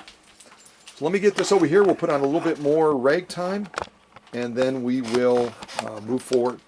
Yeah. But the 27, which again was followed by the 127 in 1913, really is a fabulous, proud introduction of an advanced vibrating shuttle system. Really the 27, the 28, the 127, and ultimately the 128 were all some of Singer's proudest moments in introducing the concept of a vibrating shuttle system. A lot of others were still struggling with it, and Singer really at that point had come very close to perfecting it. So, all right, a little bit more ragtime, and then we will finish off some of these sew-offs. How about the Entertainer? Everyone knows that one.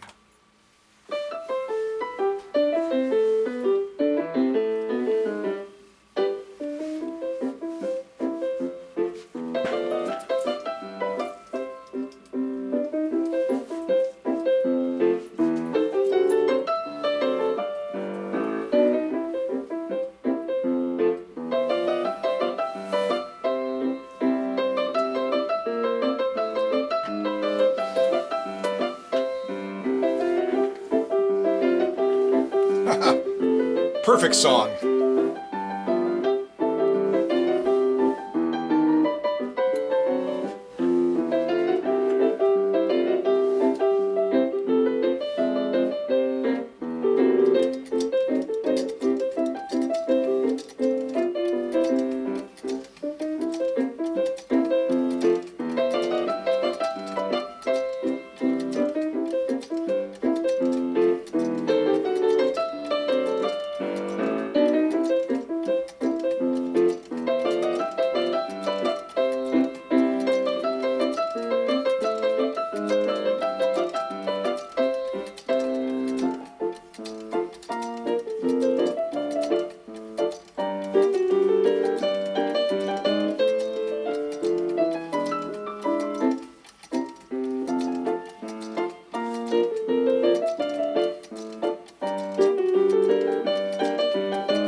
Perfect timing.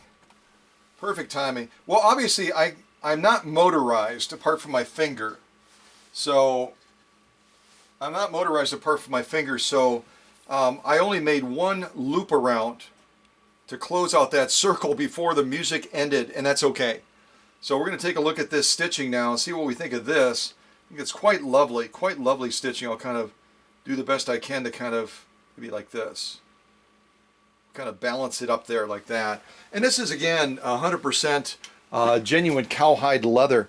It's not a light sew off. We're not using a leather needle. We're using a universal needle which has a slightly rounded point. And yet you saw me turning this to the entertainer using my finger, and it was absolutely ridiculously easy. We'll start right about there. And I'll tell you one thing, this is, where did I go? I lost it. Ha! This is absolutely drop dead gorgeous stitching. Absolutely drop dead gorgeous stitching. And again, a non-leather needle.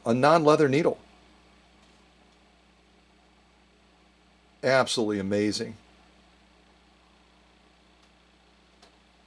I'll try to show this from an angle as well so you can appreciate the depth and just the definition of the stitch is just absolutely spot on. Let me see if I can lay this down, see if I can get a little bit better angle on it maybe. There we go. That was a better choice. Look at that. Come out, let the camera go. Okay, I'm in charge. Yes, you are in charge. And I'm going to rotate this as we go.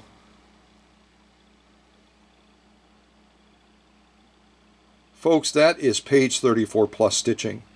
And again, using a non-leather needle, a universal needle by Schmetz to go through about 3 to 4 ounces of genuine cowhide. All I can say is wow. Unbelievable. I'm still rotating. It's a big circle. It's a big circle. It takes a while. We'll know when we get back to that point because that's where the two stitch lines joined up to each other. But that top stitching is exactly what we want to be seeing. The spacing, the formation, the integrity of the stitch is just bang on. Absolutely bang on. And now we're back to the beginning again right there. But I'll tell you one thing. When it comes to drop dead gorgeous stitching, if you're making a product, say on genuine cowhide, this is what you want your customers to be seeing right here. Right there. Unbelievable. How do we do on the lock stitch? Let's turn it over and look at the lock stitch. Absolutely drop dead gorgeous. Let me get this laid out and we'll start right at the beginning again. I got to watch out for that shadow above us, don't I?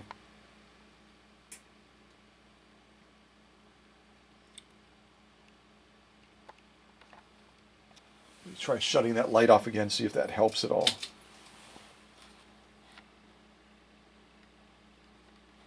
Yeah, I don't know if it helps or not. Maybe. So beautiful stitching, beautiful stitching on this 1907 Model 27 as we're going around. And again, if we add a leather needle, here I'll kind of hold this in a fixed position to rotate it like I did before. If we add a leather needle, it's going to give us even a greater edge. If we're going through leather like this and we add a walking foot or a roller foot, it's going to help us out even more, isn't it? I mean, as you adapt and as you change your setup, you can improve the stitch quality dramatically. But this lock stitching is absolutely drop dead gorgeous. We're using a rounded, almost a ball point type point on this universal. It's a rounded point. It's not a serrated, razor sharp cutting edge. It's designed for a wide field of materials, as I've already demonstrated on the cotton and the denim, and now on this leather. So it's no wonder with our efforts to promote it and me endorsing it over many years, the most popular needle being sold by Schmetz right now is in fact the Schmetz 9014 universal needle. They sell more of those than any other needle. And some needle groups, they sell more of the Schmetz 9014 universal than multiple groups combined. Folks, I can rotate and rotate and rotate. We'll get all the way back to the beginning. But I'll tell you one thing. That is a page 34, if not a page 34 plus lock stitch through this very, very thick genuine cowhide. There's a little bit more of a distance shot of it right there. Beautiful stitching. Beautiful stitching throughout. So whether it's the lock stitch or the top stitch, which I think is equally, are you kidding me, spectacular. Look at that. We've now sewn leather, we've sewn denim, we've sewed cotton with quilt batting, and now I think we might try a little bit of upholstery material and then some fake fleece material as well. So stay tuned, a little bit more music. It's called the Easy Winners. I have no idea what that means, but we'll find out.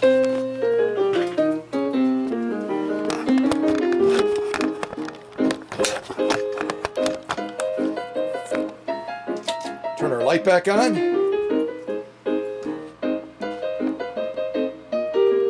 The Model 27. Haha.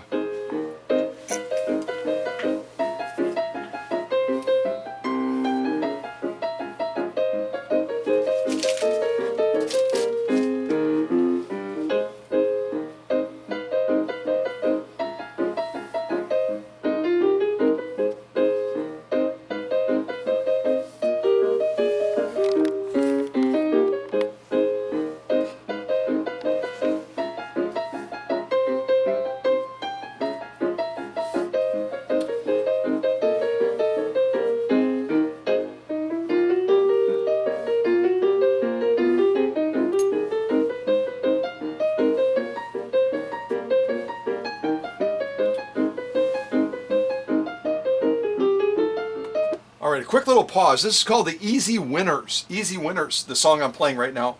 Now we're going to go through 3 layers of this upholstery material, which is 55% recycled nylon.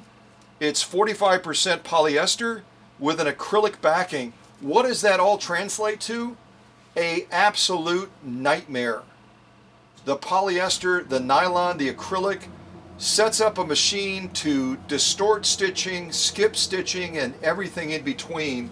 So I'm not worrisome. I'm not worrisome at all, but I am a little bit cautious when it comes to the fact that we're dealing with one of the earliest versions, unless you include the VS series, one of the earliest versions of Singer's perfected vibrating shuttle system with the Singer 27, again introduced right around 1889 and produced until 1913, when it was ultimately replaced with the upgraded Model 127. But here we're going through 3 layers of this upholstery material. Not an easy sew off at all, but with this cool music, anything's possible, right? Here we go.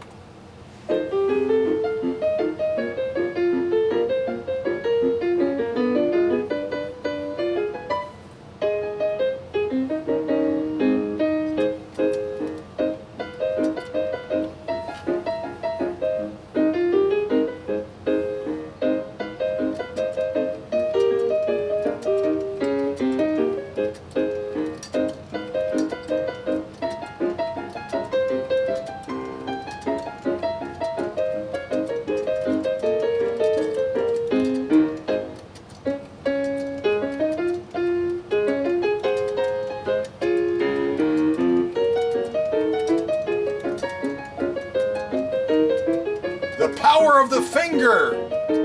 Ha-ha!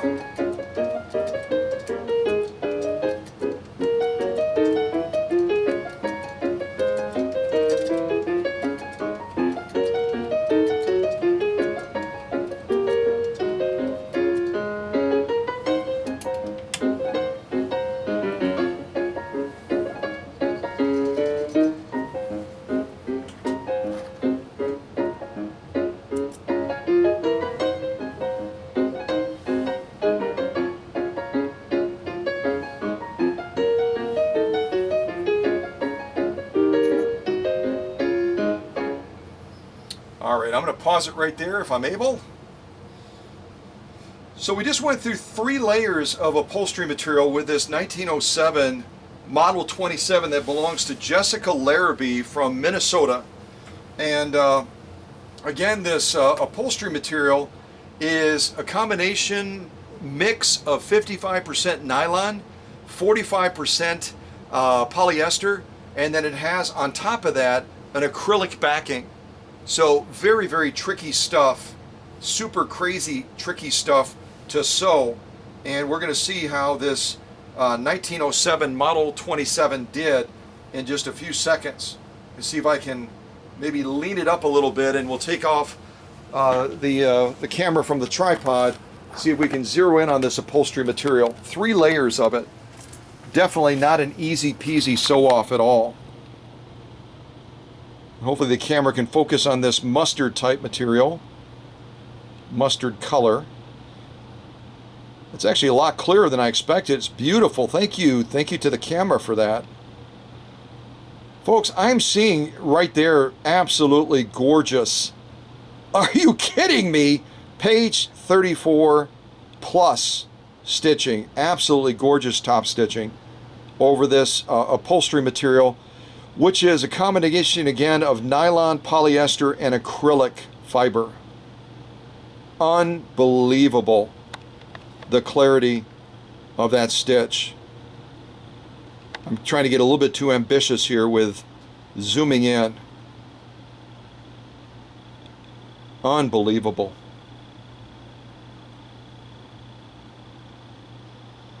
Obviously, Jessica's machine likes sewing upholstery material, doesn't it? Yes, indeed. Unbelievable, gorgeous stitching. And again, look at it from the side of what we just went through. That is the thick of thick, folks.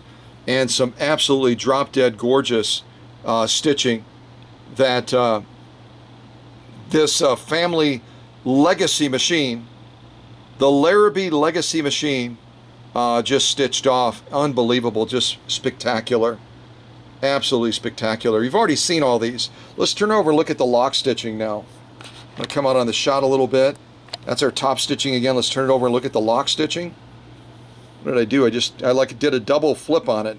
I'm flippy. There's our lock stitching. We'll see if we can zoom on that as well.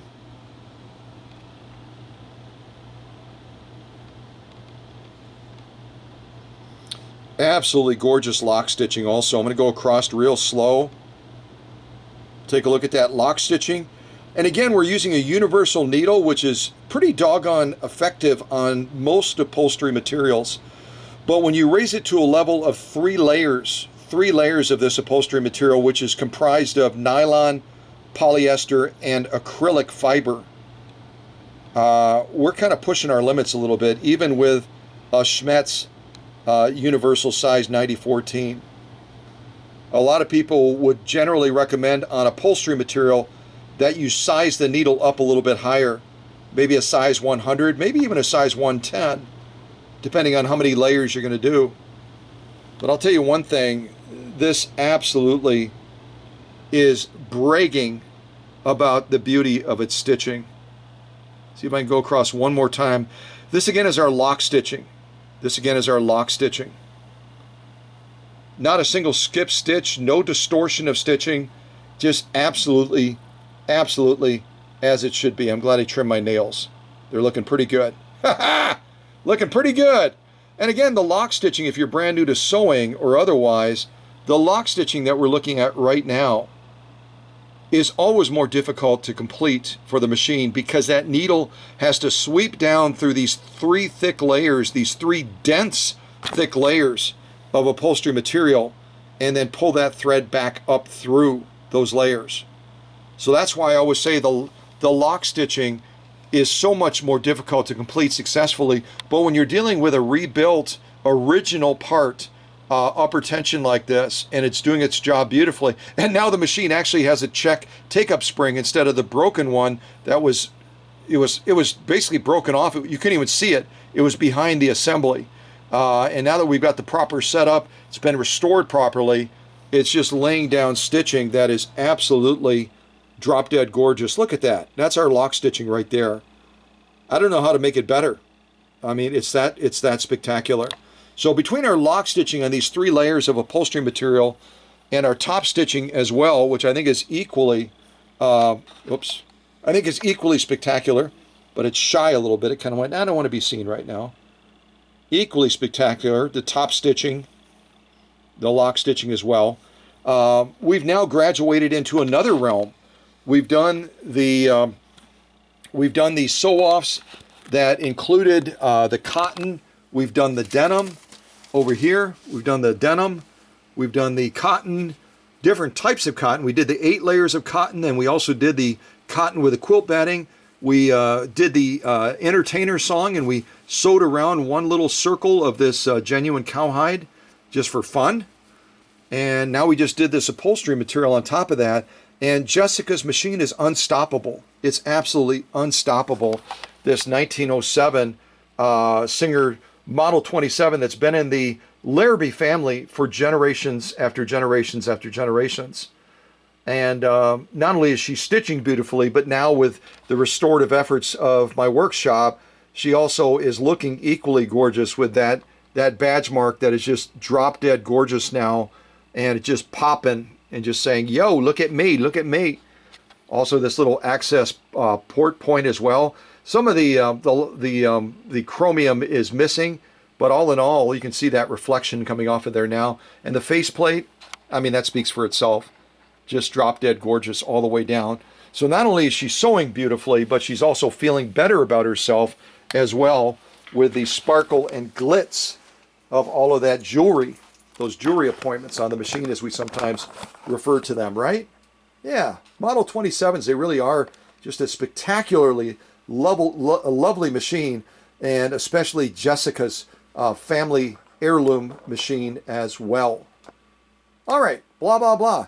Let's do a little bit of this fake fleece material, this stuff right down here, the gray stuff.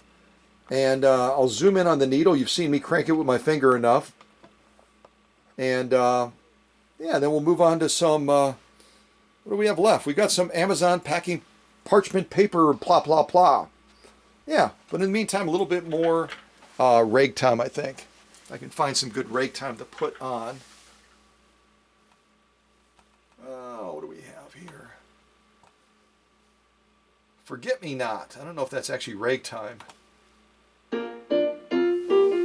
Sounds like it.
Wow! Haha!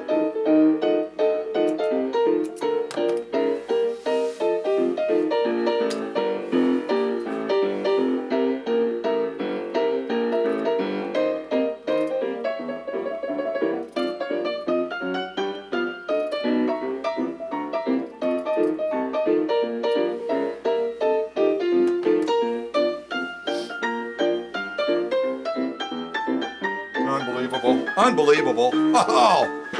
Let's zoom in a little bit more. I'll have to pull this apart a little bit so that we can see it more readily.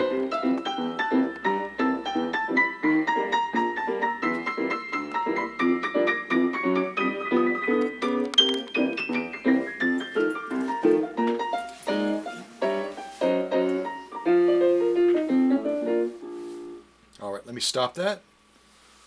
So I'm going to do my best. We got to see what the camera is doing here. See if the camera will focus on this.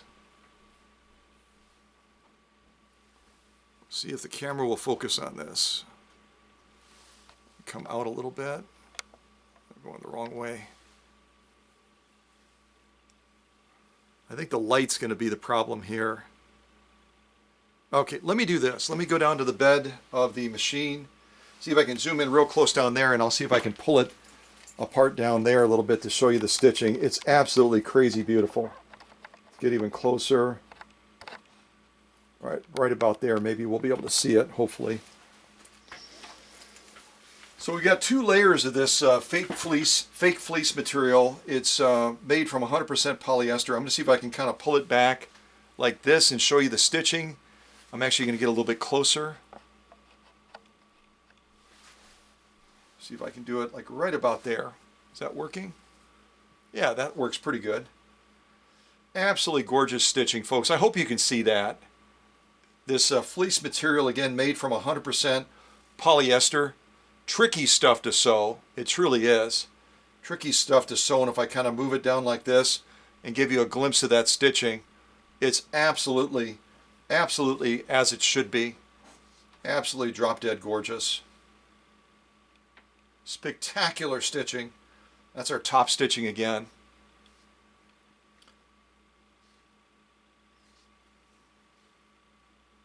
There we go. That's even a little bit better there.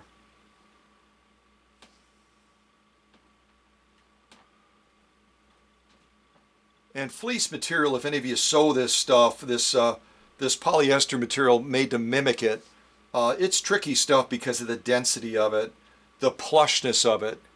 I mean, you're basically sewing through something that's probably close to 3 millimeters thick.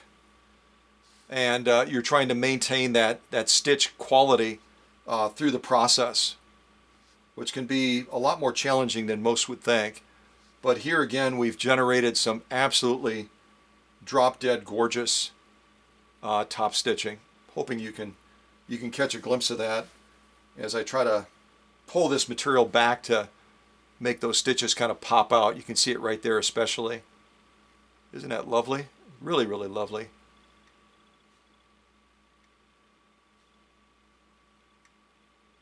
Wow. Wow. Absolutely amazing. Absolutely amazing. So let's turn over and look at the lock stitching. We're going to see anything drastically different? Nope. You're just going to see drop dead gorgeous lock stitching. There it is right there. You can see it very, very plainly in the shot. Very, very plainly. The stitching, the formation, the spacing, the integrity of the stitch, everything about that stitch just says page 34 plus. I mean, this is absolute beauty in stitching. Unbelievable.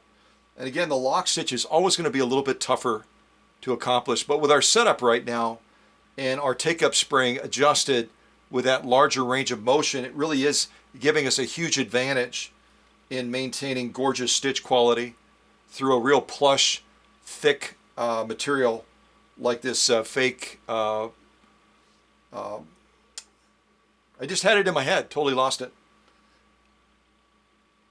Fleece. I think I meant to say fleece. At any rate, whatever it is. I'll look at the packaging. Let's look at the stitching for right now. Absolutely gorgeous.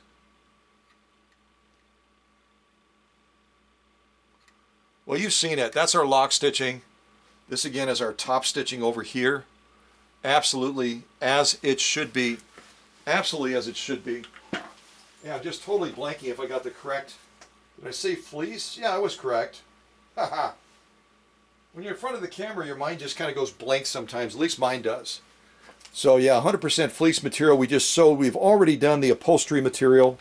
We've already done the 100% cotton with quilt batting, without quilt batting, 8 layers. Where is it? Somewhere around here. There it is. We've already done the genuine cowhide. We've done the denim. And now we just accomplished sewing over this fake fleece material as well. 2 layers of that. and generating a stitch that is absolutely off the charts as far as its beauty and its clarity of stitch, etc. Just absolutely spectacular. All we have left really is to go through this Amazon Prime packing parchment paper next. I always love to sew this stuff because it presents so well on the stitching. And on some of the recent machines, I kind of wimped out a little bit. I didn't go as thick as I could go. On this one, we're going to push it just a little bit more. We're going to push it just a little bit more. So we're starting out with 2 layers. I think you can see that. We're starting out with 2 layers of the Amazon packing parchment paper. You can see me on the bed here. I'm going to go up to 4 layers. I'm going to try to go to 4 layers.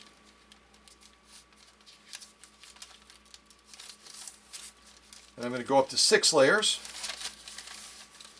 and 8 layers, and 10 layers, and 12 layers, and 14 layers. And that's about as far as I can go based on how I folded it. So we're going to have to be happy with 14 layers of Amazon Prime packing parchment paper. Boy, is that a mouthful. Get that presser foot down. And we're going to try to go down this. And of course, I'm going to do it to some ragtime music. You just have to find some fun ragtime music. This one is called Night at the Dance Hall. It's got to be good. Night at the Dance Hall, right? Yeah, I hope so. It's our final song. Here we go.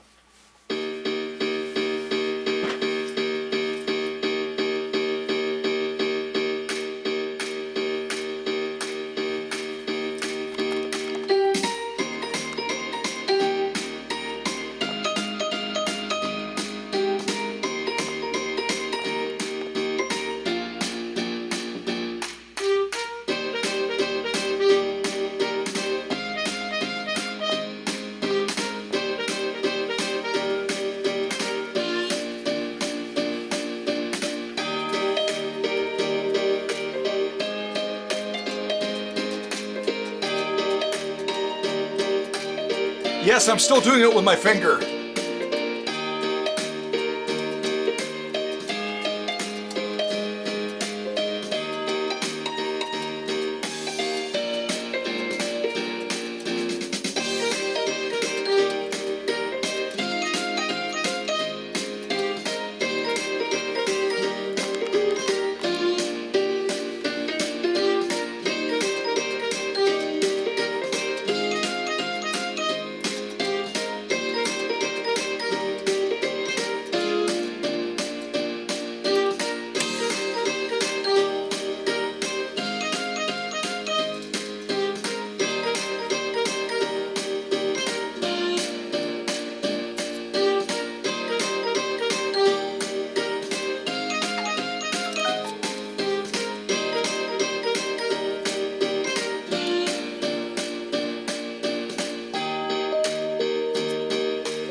Wow. Wow. We'll do one more row and you can watch me crank it off.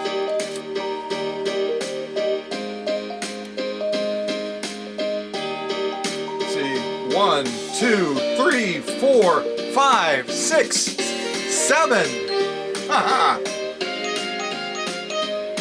I was just turning the stitch length screw. So this will be a lot shorter. Here we go.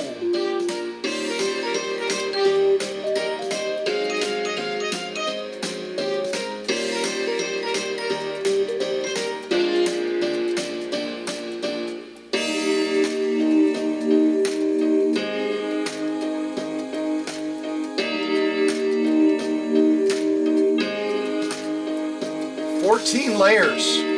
14 layers of Amazon Prime packing parchment paper. 14 layers. Turn with my finger. Turn with my finger. And listen to it. Does it sound like it's struggling? No. Not even slightly.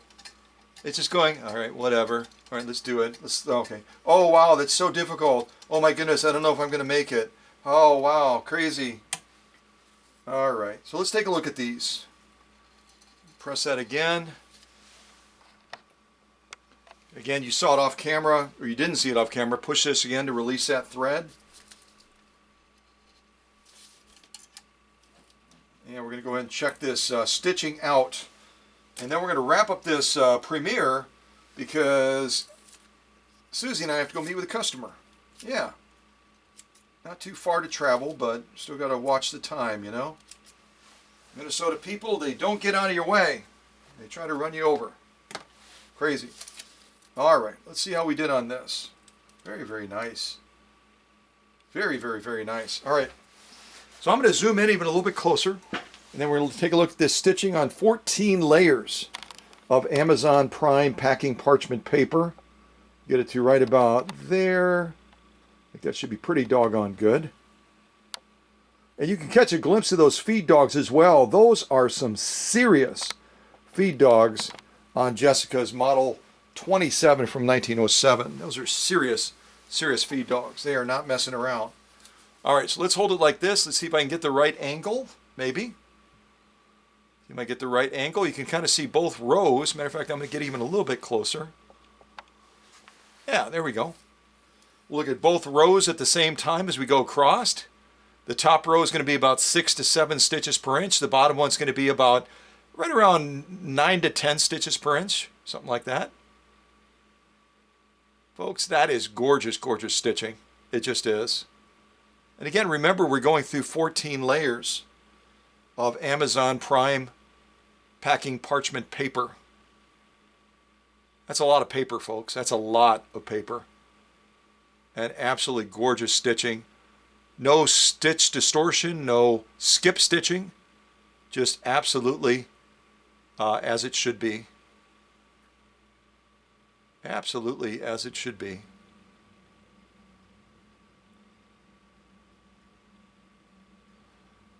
It's hard to move this and look at the camera at the same time, but I'm giving my best shot. There you can look at it from a different angle maybe.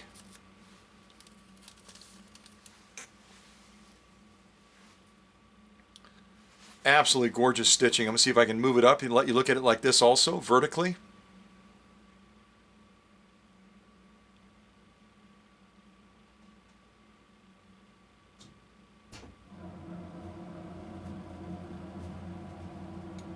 Unbelievable. All right, let's look at the lock stitching now. This is our lock stitching. Take a look at it like this first. See, we can look at it on that side, and then we'll kind of go across. And you'll see that little tuft of paper is that universal size 9014 needle tries to cut through all those layers of paper, 14 layers of parchment paper, and you'll see that little tuft of paper get displaced as that needle pops through the bottom, right? Gorgeous, gorgeous stitching.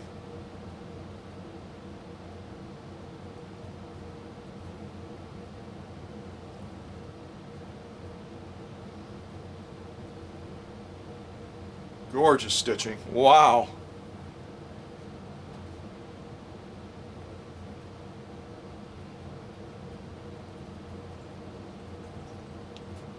So if you haven't tried sewing paper before, give it a try. It really is a lot of fun. Turn it vertical as well. This again is our lock stitching. Turn it vertical, take a look at it as best as we can. There we go.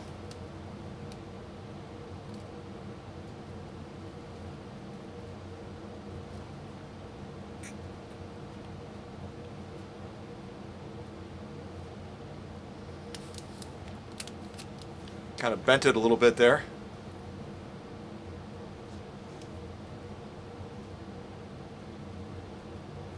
You know, I like the look of the top stitch better. Obviously, you can see that stitching. It just pops out and says howdy. Just says howdy, howdy, howdy. Especially when you turn it like this, it's like, whoa, are you kidding? Well, it's serious, beautiful. So I'm very pleased with how this Larrabee Legacy machine has turned out. Again, had a lot of issues going on coming to the workshop, and has absolutely come to life with spectacular beauty from these 14 layers of parchment paper. And I'll come out on the shot a little bit. We'll kind of look at those sew-offs again real quick. Yeah, we might as well come all the way out.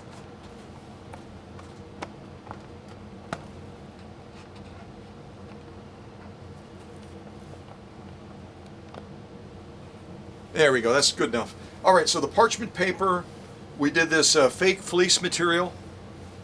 We did this upholstery material, multiple layers. We sewed through these 8 layers of 100% cotton, beautiful stitch outcome. These 4 layers of 100% cotton along with the quilt batting, beautiful outcome. All of this denim, I think we did 4 layers only. We could have done many more, but that's okay. And then finally we did just that little ditty around, that little ditty with the entertainer stitching around this genuine cowhide as well. So from leather to cotton with quilt batting to more cotton, upholstery material, fake fleece material, which is 100% polyester, 14 layers of Amazon parchment paper, and then also these multiple layers of heavy-duty denim. So during this live stream premiere, blah, blah, blah, it's both, kind of both, yeah. All of this stitching on Jessica's family legacy machine. So really, really appreciate you joining today for this premiere / live chat. And hopefully you've enjoyed seeing this Model 27 do its dance. And since this is the end of the premiere, I will tell you the answers to the questions if they weren't already answered, to try to win a pair of these Guggenhein professional tailoring scissors, or shears I should say, 9-inch. The answer to the 27 question was, the first model came out in 1889. It was a Model 27-1. Then came the Singer 27-1 that was motorized. It was electrified right in the 1890s. So that's 2. Then we had the Singer 27K that came out in the UK. We then had the 27-1 again as a treadle machine, the 27-2, the 27-3, the 27-4, which was a hand crank, and now to the 127 models. The 127 models, the 127s were introduced again in 1913 until 1940, and we started with this improved version of the Class 27. That's really what the 127 was. It was an improved version of the Model 27 that we sewed on today. And it added, some of those doodads, some of those bells and whistles, like the injector for the shuttle, the tension balance release with the presser foot lever, and then also a thread cutter. There were probably some other bells and whistles, but those are the ones I took note of.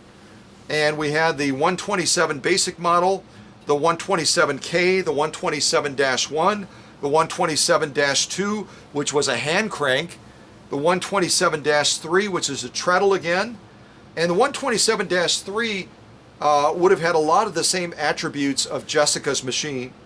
The 127K3, which was a vibrating shuttle with a shuttle ejector. So a lot of similar models with different subclasses. The 127K4, which is a vibrating shuttle with an ejector again. 127-12, I'm still going. The 127-13, which was a motorized version of the 127-3. The 127-14, which was like the 127-12 but was a hand crank. The 127-23, which was like the 127-12 but was in a cabinet with a motor. The 127-24, which was like the 127-12 but was portable, had a motor, and also had a spotlight on it as well, a spotlight type lamp, kind of like the 99Ks, the Spartan, well, not the Spartan, excuse me, the 99Ks and some of those other 3/4 size machines. So yeah. And the only other information I wanted to mention was the 3/4 size version that came out in 1912 to 1952, the Class 128, which I'm actually going to meet with a customer right now to pick one up. Her name is, what is it? Oh, this is embarrassing. My mind is so many different directions. Kate, going to pick up Kate's 128 right now. And that again was introduced in 1912 and produced until 1952. and that would have had some of the same attributes of the 27, the 127, but it would have been 3/4 size, just like just like some of the other 3/4 size machines we're used to seeing. Anyway, I'm frazzled because I know I'm running out of time. So take care, everybody. God bless. And thank you to the leadership team for taking care of the family. And we'll end with some fun ragtime music. Why not? Yeah, see what we have here.